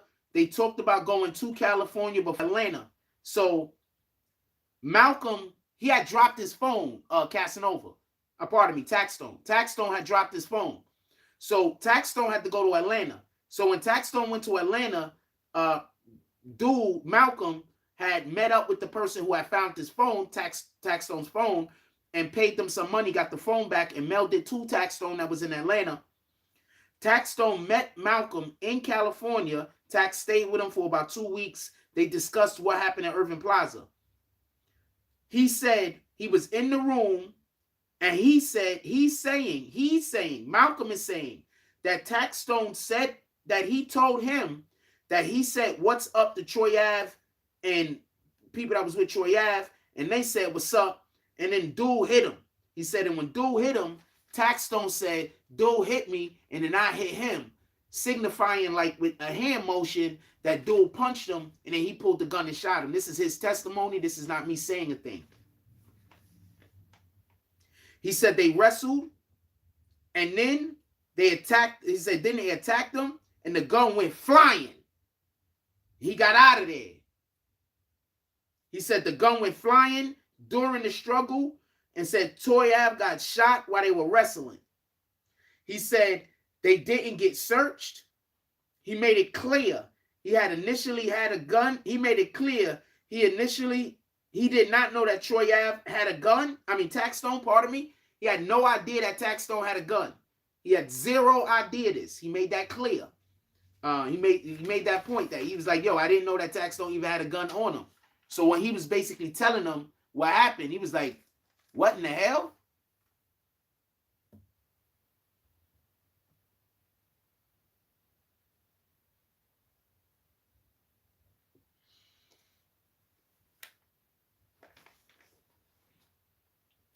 Once again, we do not know if everything that this guy is saying is the truth. I'm just telling you what he said in court. I am not saying he's being honest. I'm just telling you what his testimony was. He said on more than one occasion when they was in California, they had a discussion about the incident, but they wasn't just randomly talking about it. Shit was coming up in social media, and when they would see shit on social media, then it became topic of discussion. He said he didn't ask too many questions about the incident. He was more concerned with how Tax was going to get out of trouble. He said he didn't have prior plans for Tax to come to California. So before all of this happened, like there was no plan for TAXSTONE to go to California. It was like, I guess, a last minute thing. He said someone was cooperating against him in his case, and that's why he had to tell the truth.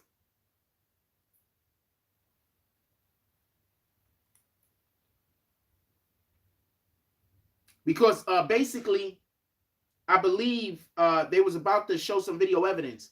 So the prosecutor switched over just to let the jury understand that basically he had no choice but to be telling the truth after he said all of those very damning things.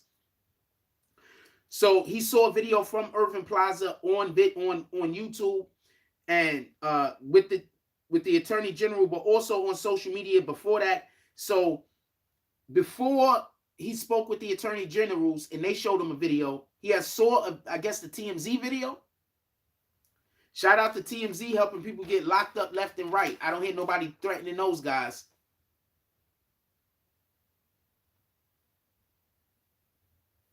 Anyway, they showed a ton of video. Do I need this spacing? I don't need that. Do I need this? I don't need that. All right. So, I know how to take notes, man. I don't know what to tell you. This is all notes, by the way. All of that shit that I just told you is just this. This is all notes. This is just what they're saying in court. These are the notes that I took.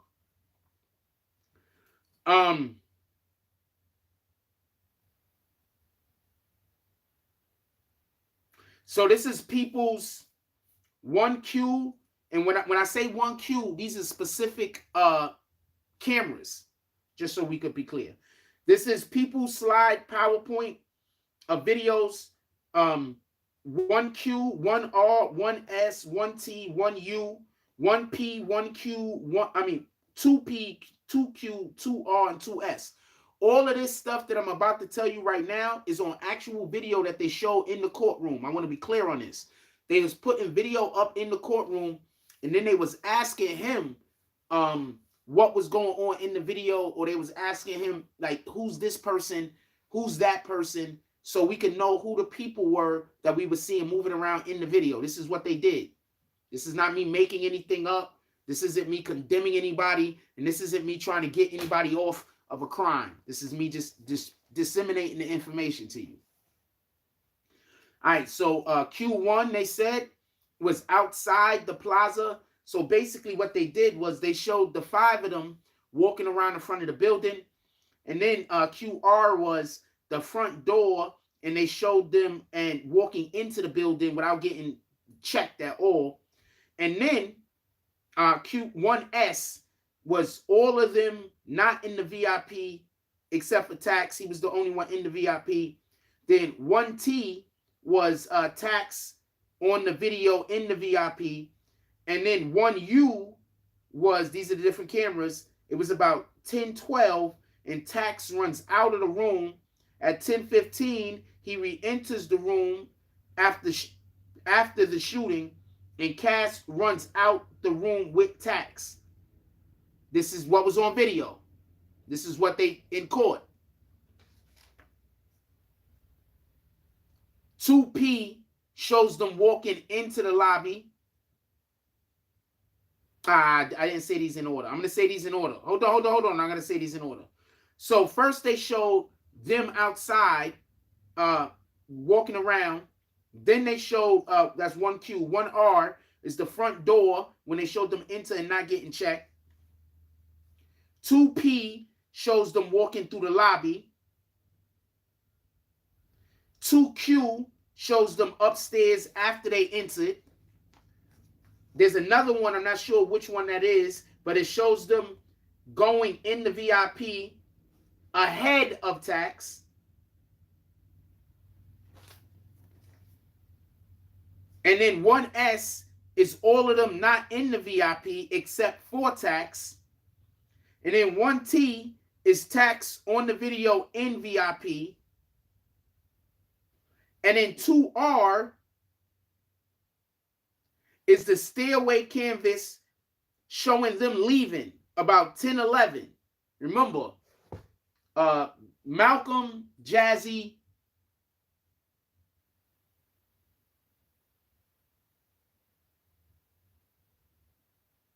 and Star left.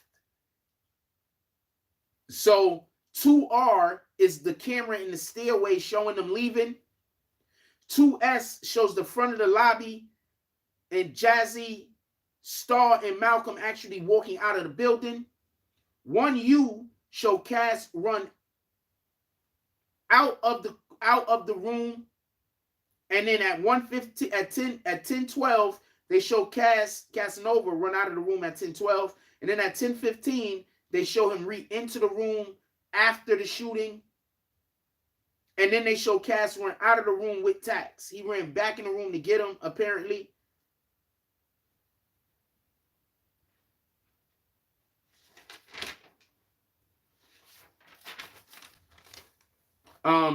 Then he said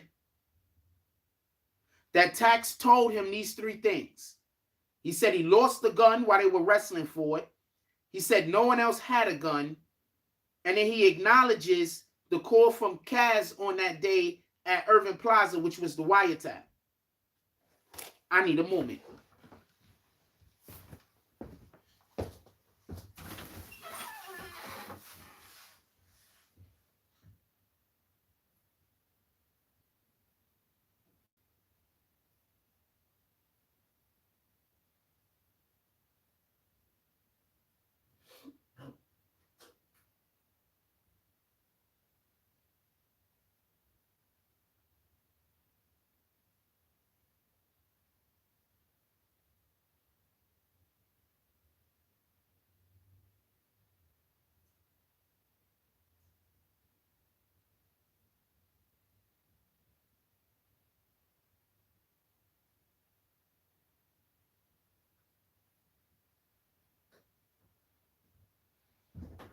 I think this will be a good point to read a couple of comments before I get to the next thing.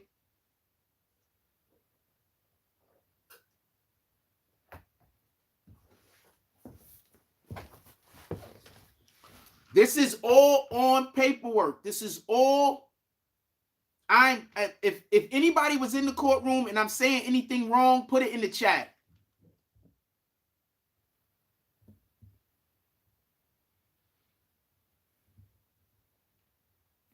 A lot of these so-called gangsters are snitches. You ain't lying. A lot of these, I don't even want to know if I want to say gangsters or just street niggas. Can we hit that like button, please? Send out some notifications. What up, JB? Haven't seen you in a while. Hope everything is going well, if that's the JB that I remember. He says snitching is normal. People need to be lying about it, tell the truth. Up to 10 years, we are 10 toes down. But once you start going into 20, snitching is the way to go if you have the option. Antonio Brown says, do they have any footage of them when they entered so that they pat them? They have footage of all of that. I just explained. Lovely P says, this dude Malcolm is basically the one who was going to give Tax away. Shaking my head. He proved two major things. Glass says, so he never actually, he didn't prove anything. He did say two major things. Glass says, so he never actually told dude he shot Banger? No, he said that. You just got here late. JB says Troy Ave is the key witness. Malcolm is just the assistant. Add credibility to Troy's version of the story. Somebody agrees with that. Eli says Elf Malcolm F. What the hell happened? Said Malcolm is lame as hell. Said I hope TAXSTONE messes up on. Why would TAXSTONE? TAXSTONE's not taking the stand. What are you talking about? Strip says, damn, we never gonna see Charleston White TAXSTONE interview. Nope. Ken says, salute Jack Frost, appreciate everything you're doing, appreciate you. Salute.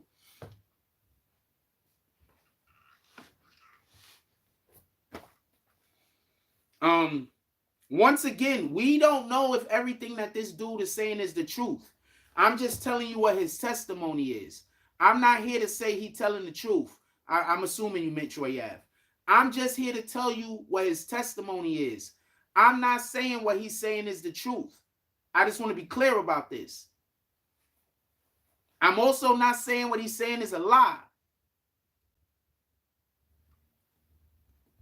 You heard me, says, with Troy's wounds in his lower leg and what we heard, it's fair to say Tax was knocked off his feet. I have no idea. Charleston White just says anything. JB says Malcolm telling the truth. He already snitched on his crew, so adding Tax won't give him much more time off. At this stage, he's just an open book of truth. Lying could hurt him more than telling the truth. And apparently he's probably really a badass for real. So they probably don't even. I'm gonna say something real quick. These dudes that really is straight up killers and stuff like that start snitching, them dudes is dangerous. Them dudes that straight up killers, straight up murderers, and then they start working with the government, them dudes is dangerous, man.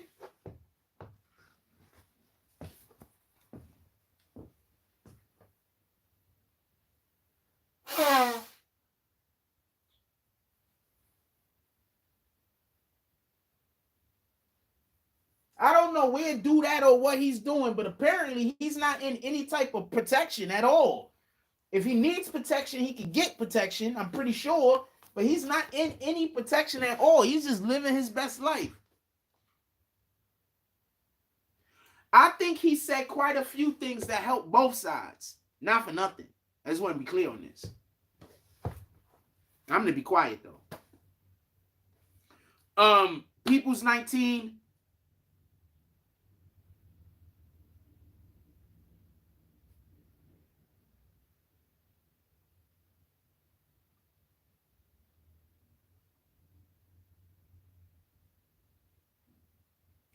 People's 19 was an audio recording of when Casanova called Malcolm and basically saying that Tax bust the shot. Name's Troy Ave. They allowed that into evidence. The defense team objected again, as they have been objecting the whole time. And they were overruled. Reaffirms that Tax said that he shot after he was hit. So that's what he's been saying. Once again, we do not know if what he's saying is the truth. No, I'm not saying that. Just so we can be clear. I'm just telling you what his testimony is.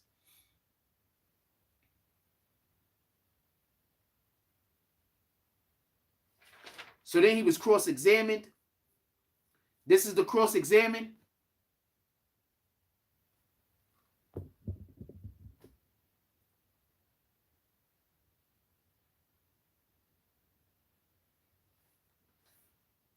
Says Tax opened up areas of business for the podcast with his podcast. So Tax was basically putting a lot of people on.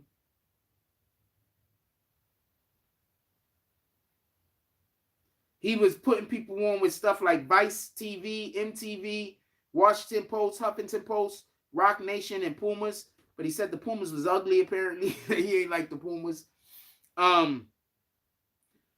He said he did not see any gun on TAXSTONE, which obviously helps TAXSTONE's case. He said he didn't see any gun on TAXSTONE. And the reason why I just want to point out that obviously helps TAXSTONE's case is because even though Tax pled to the gun, don't get this confused, at the same time, I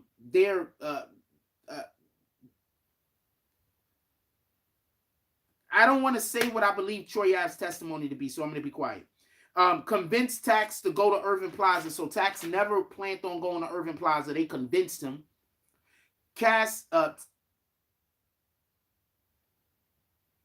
Everything that he knows is secondhand. So he wasn't there when the actual shootout happened. So all he knows is everything he knows is secondhand. They stated he had cooperated before he even signed his paperwork. So like I told y'all previously, he started cooperating, helping the government in September 1st, 2016. And they didn't even sign the paperwork.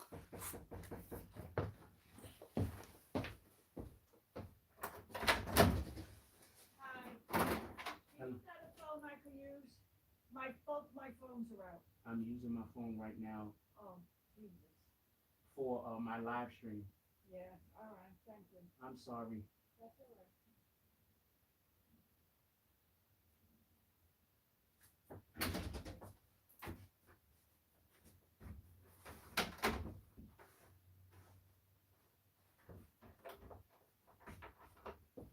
right. Oh, I want to help her too.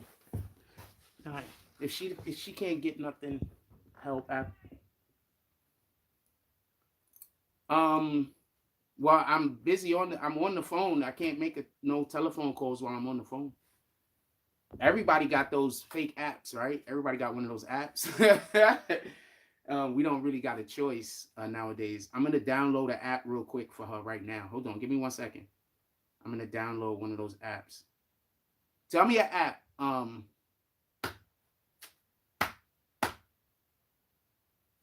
gonna download an app for her right now.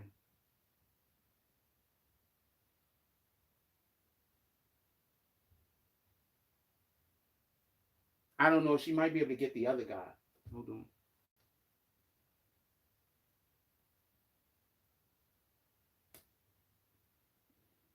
That's why I don't have it on this phone. I don't even know how to download stuff on this phone. I don't know. I don't know how to download text and app. I don't know how to work the iPhone. That's why I don't got nothing on it. Hold on. I don't even know where you download stuff at on here. Hold on. I mean, I find it every now and then. I got stuff downloaded. It's not. I don't got nothing downloaded. Give me 1 second. Do I go to App Store or do I? Okay, I'm gonna try App Store. Yeah, this is it.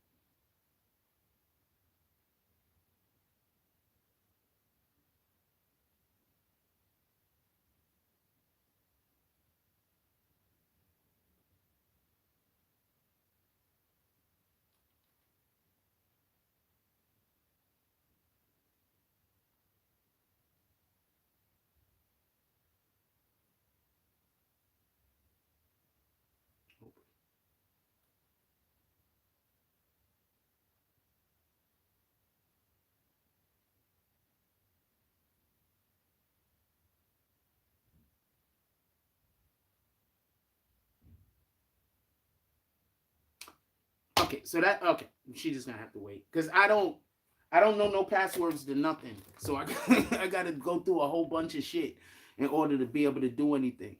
So she's just gonna have to wait. I feel bad about that. R.I.P. to Banger.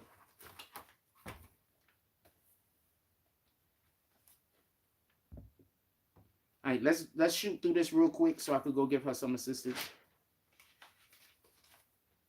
All right, so what time is it anyway? Let's shoot through this real quick because I want to go help her. Initially, so real quick, because I definitely don't want to stop while we don't go through what the defense said. That just wouldn't be fair. So,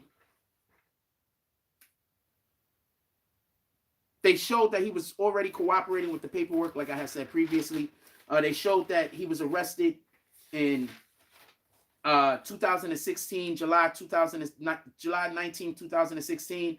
He started working with the government September 1st, 2016, but he didn't actually sign the paperwork since April 7th, 2017, proving that before he was even working with them officially, he was already helping them bust people in cases. He was in this jail called the GO jail. That's where the cooperators go to snitch jails. It is not currently open no more. It's not currently open no more. November 2016, he had a profit session once again before all of this happened. Initially thought when he heard about what happened at the Irving Plaza, he initially thought he initially thought that TAXSTONE was the one that was shot and killed. So he searched social media looking. When the shooting happened, Troy Ave maybe it was a little bit bigger. He acknowledged it. We went to lunch, apparently. So hold on, let me find the other half. So the jury re-enters at 2:32. Court resumed. There was no conversations with Tax over the phone concerning this matter. So at no point had him and TAXSTONE spoke over the phone about this. So therefore, there was no way for them to be able to get. So there's no, because his phone is tapped. So they never spoke over the phone about this, which I guess the defense team was trying to say. You telling me that y'all had conversations about this, but y'all never spoke over the phone about this? That's kind of, I guess that's what the defense team was saying. I don't know. I didn't put a star there, so I didn't think that was a big point of contention. TAXSTONE spoke negatively about a lot of people, not just Troy Ave. It wasn't just him talking about Troy Ave on his podcast.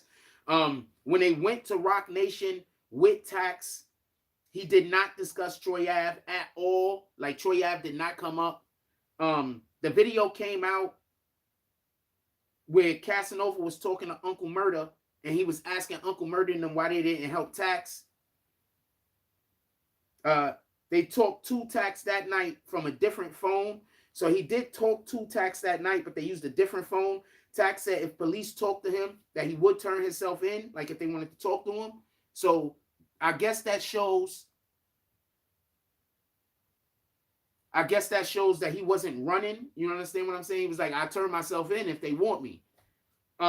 He didn't discuss any details until they got to California. So that whole time that he was talking to him in the back of the car and they were still in New York, I guess that was in the Bronx. I guess his moms live in the Bronx because they said he went to the Bronx. That whole time that he was in Atlanta and he had the phone mail back to him, he never talked about this. He never spoke about any of this until they was actually face to face. I'm not saying it's not the truth. I know I don't need to say that, but this is the points that the defense is trying to make. So just like when we talk about the points that the prosecution is trying to make, I'm trying to allow for you to understand the points that the defense is trying to make as I'm giving the commentary. I'm not saying that any of this stuff is right. I'm not saying that the defense is right either, just so we can be clear. They stayed 2 weeks in California. They would discuss what they see on social media.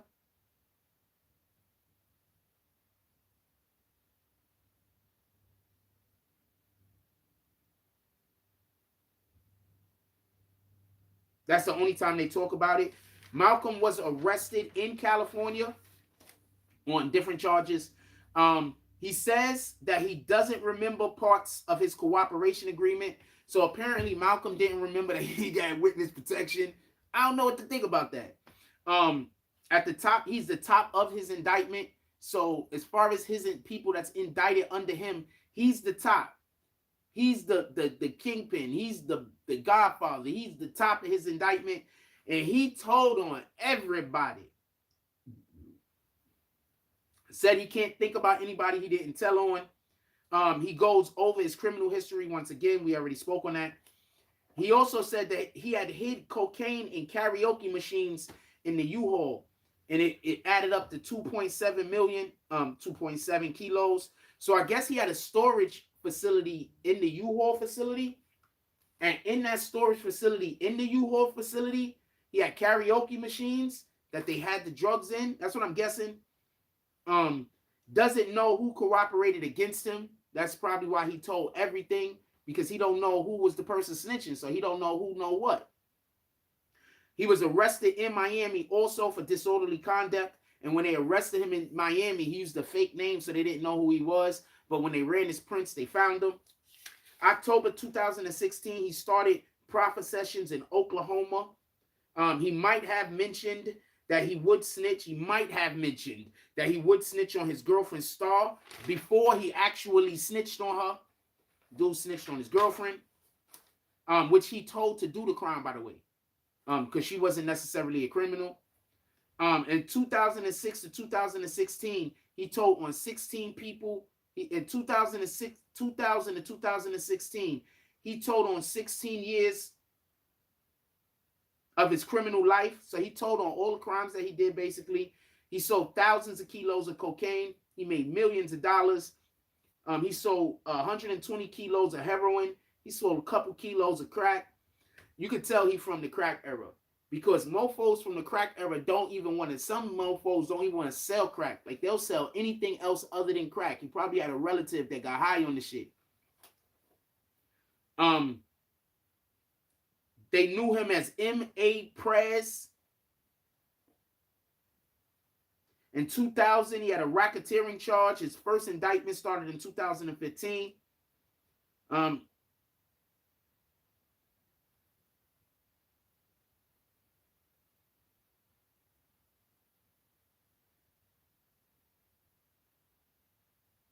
He looked at a big-ass book with photos in it, and he pointed out everybody he recognized. And I'm saying, this is what he said. He told on his girlfriend Star. She wasn't even part of it, but he told on her. He told on everyone. The attorney just started running down names, and he's like, "Yep, told on him. That guy too." He has witness protection, even though he don't remember it apparently. And everyone that is still alive pled with the help of Malcolm. Some of them dudes I heard is already back home. Don't know what to tell you. He said won't be sentenced till everybody in the case that he's doing crimes with his sentence. So he hasn't been sentenced yet. They're waiting until everyone that he's testifying against or that he provided evidence against is sentenced first. He told people that he was involved in crimes that he wasn't even involved in. He apparently told people that he was aiding and abetting TAXSTONE. Now, I have a little bit of pushback here. I know I don't be giving tips or anything. I don't be giving opinions. This is an opinion.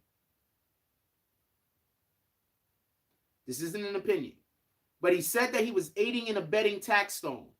Now, one of the things that a lot of these hood niggas do is they try to act like they doing way more than they are in order to look bigger than they are. Now, I do want to say something. Even though that was a lie, it kind of wasn't a lie.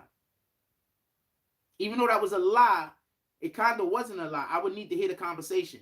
And the reason why I'm saying this is, if he really did believe that TAXSTONE committed a crime and TAXSTONE was on the run, and while TAXSTONE was on the run, he was in California, then he kind of was aiding and abetting him, right? What's your opinion? Put it in the chat. I don't know. So he got some dude, Murph, on the phone who don't even commit no crimes at all, and he was trying to get him involved with committing crimes, apparently. He told people it was effed up if people didn't want to work with him after the Wire situation.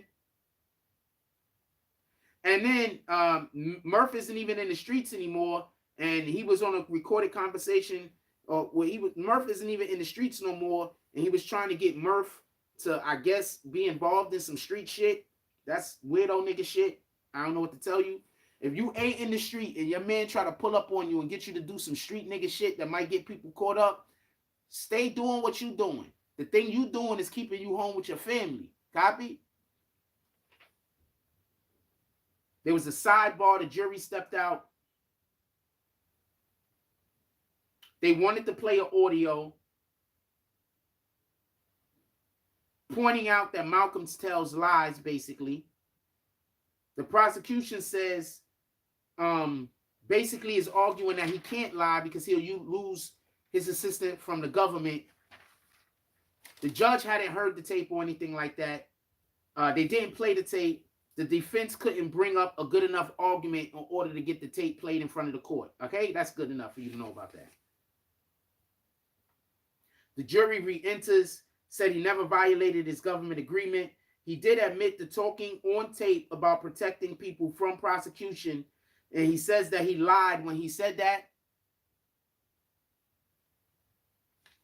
And then he goes and says Tax told him a thing. The prosecution comes to do a redirect. He said that he lied to prevent scrutiny from his cooperation. So he didn't lie in order to hurt anybody, and he didn't lie in order to gain anything. He just lied, he said, so I guess tantamount to a white lie. Like he didn't gain anything from it and nobody got hurt from it, but he told the lie in order to prevent bullshit from happening that was like he deemed unnecessary, I guess. He wasn't wearing a wire and he didn't want people to think that he was, so that's why he lied, because people thought he was walking around with a wire on, but he says that he wasn't, but we don't know. His phone was a whole wire. Says he lied about holding back information to protect people. So the defense got him to say that he told people that he withheld information to protect people. So he's saying that he lied to those people. He might have forgotten a few small things. Also, once he released, people knew he was cooperating with the U.S. District Attorney. Why he would lie? Because he can't help the U.S. District Attorney unless he lies. The indictment was already coming. He did not start the indictment, the wiretaps. were present before he got arrested, which is actually a fact because that's how he got caught. September 1st, 2016 was his first meeting with the U.S. District Attorney's Office. That's actually a couple of months after the situation with TAXSTONE, obviously. He's not in witness protection, and if there's actually a credible thought, the U.S. Attorney will step in. The judge had to make them point that part out.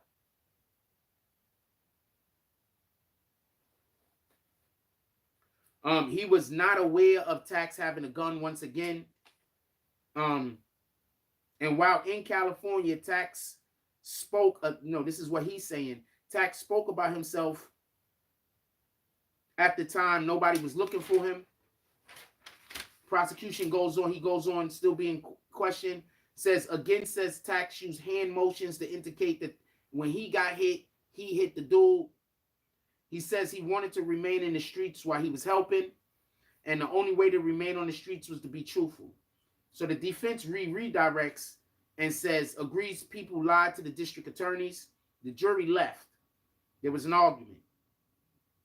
There was a video played. I'm not going to tell you what the video is. The judge sustained the objection because the defense attorney wanted to play, Monterey Esquire wanted to play a video. And the video showed the thing or whatever. So the prosecution objected, and once the prosecution objected, the judge knew what the objection was. So the judge asked so they could argue it in open court. The judge asked, so it could be on the record, the judge asked for the jury to be let out of the room. The jury was let out of the room. I know what it is. I'm just not telling y'all. Everybody in the courtroom know what it is. I'm just not telling y'all. We'll wait later. The objection was sustained. If the objection wasn't sustained, I'll tell you what it is. The objection was sustained. The jury comes back in the courtroom, says Tax. So then he has to, go down a different line of questioning. Says Tax was laying low, but also Tax was still doing his podcast while he was in Cali. So he couldn't have been laying low. Is what was the implication? He told Murph about the incident, even though he was told not to. And that's the end of his testimony. We're about to get out of here. I want to go help her. We're about to get out of here. Is there anything that anybody want to say? I'm going to read some comments real quick.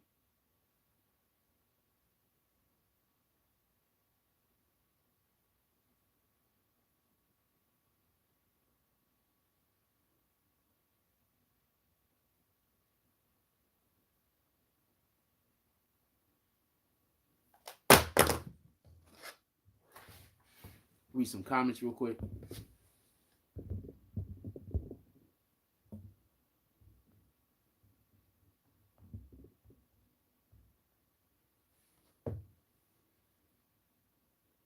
Collaborating Malcolm's claim that Tax was knotted up. Corroborating Malcolm's claim that Tax was riding up. Brooklyn Don says a rat would say anything.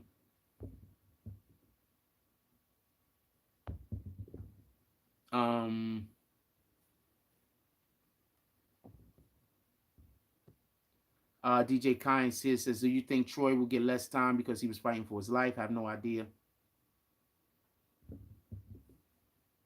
Lovely Peace says that's sad. Tax was taken off. That is sad. Tax was taken off. But what's more sad is that there's a man that lost his life, and there's a family that loved him, and they can't hug him no more. That's more sad. You heard says he probably thought you was lying. I have no idea what she thought. I mean, I'm pretty sure she hears me talking right now. Maybe she thought I was on the phone talking. Like, I have no idea. Lovely Peace says, laugh out loud. People don't ask for just sugar these days. She's been just absolutely a great neighbor. So if I have something and she wants it, I'm gonna rephrase that. If I have something that neighbors lend and she wants, I'm gonna rephrase that.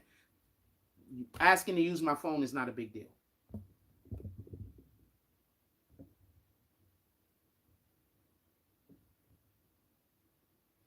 KJ from the mob says you're doing a good job covering the case. I wouldn't be surprised if this becomes your big break. Ken says he ain't mean to kill Banger. Troy ran down, and I'm not gonna finish that sentence. This is the last week coming up. It's expected to be the last week, just so we could be clear. Boom, there you go. Is Tax charged with first degree? What is he facing if convicted? Thanks. Oh, whew.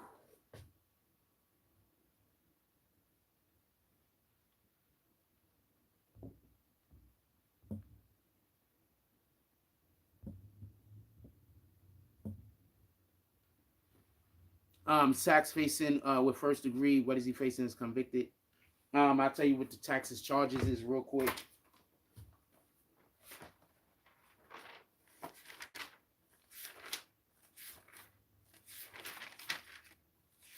I think they be going like to the courtroom, and these weirdos be like going all around where I'm working at right now. And I think they be trying to get everybody in the neighborhood to hate me. Do what you're gonna do, man. I'm not gonna stop doing what I'm doing. You notice that you're not getting blessings? Just pay attention to that. Pay attention to how in your life you're not getting any blessings. I don't want to speak about if I think anybody has a chance or if anybody does not have a chance.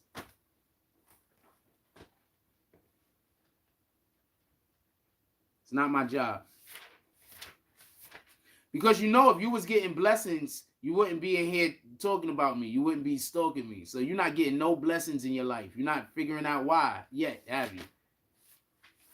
You haven't figured out why you're not getting any blessings? You're not figuring that out? You haven't figured that out yet? You haven't figured out why I'm blessed? You haven't figured that out? You haven't figured out how the blessings just keep coming to me in many different forms? You're not figuring out how you're not blessed? You don't get it, do you? Don't worry. It's not for you to get. I mean the blessings. TAXSTONE is the charges that he's facing. I'll tell you the charges real quick.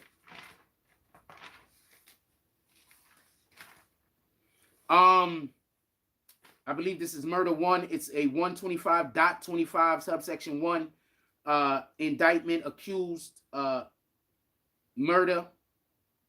He's also intent to cause death, attempted murder. That's a 110/125 15. Also, there is I believe 4 120.10 subsection 1s, and those is causing injury with the intent to cause death, basically. Also, he's being charged with a 265.03 subsection 1 SSD, and that he possessed a loaded firearm with the intent to use, and 265.03 subsection 3. He had a firearm not in his home and or place of business. Those are the charges that he's facing.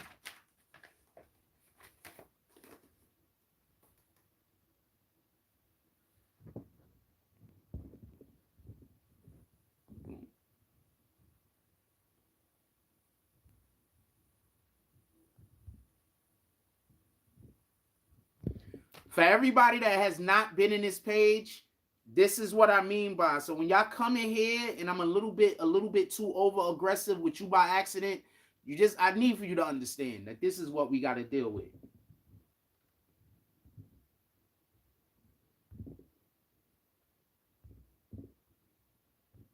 Jealousy is a bitch.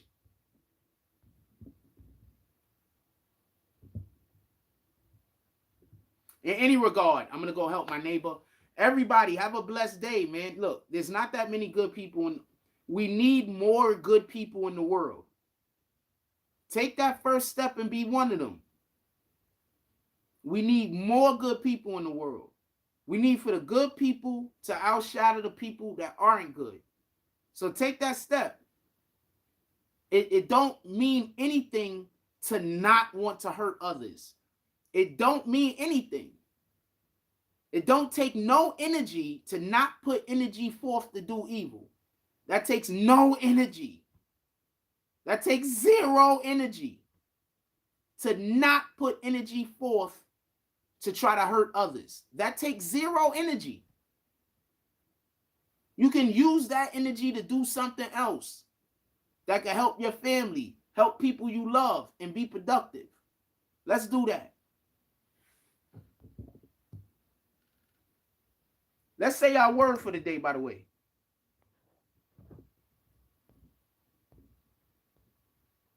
Let me make sure I can get it, because you know it's on this phone. So let's see if I can get it.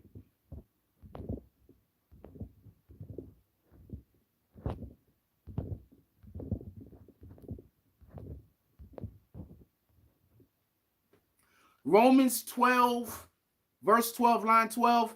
Be joyful in hope, patient in affliction, and faithful in prayer.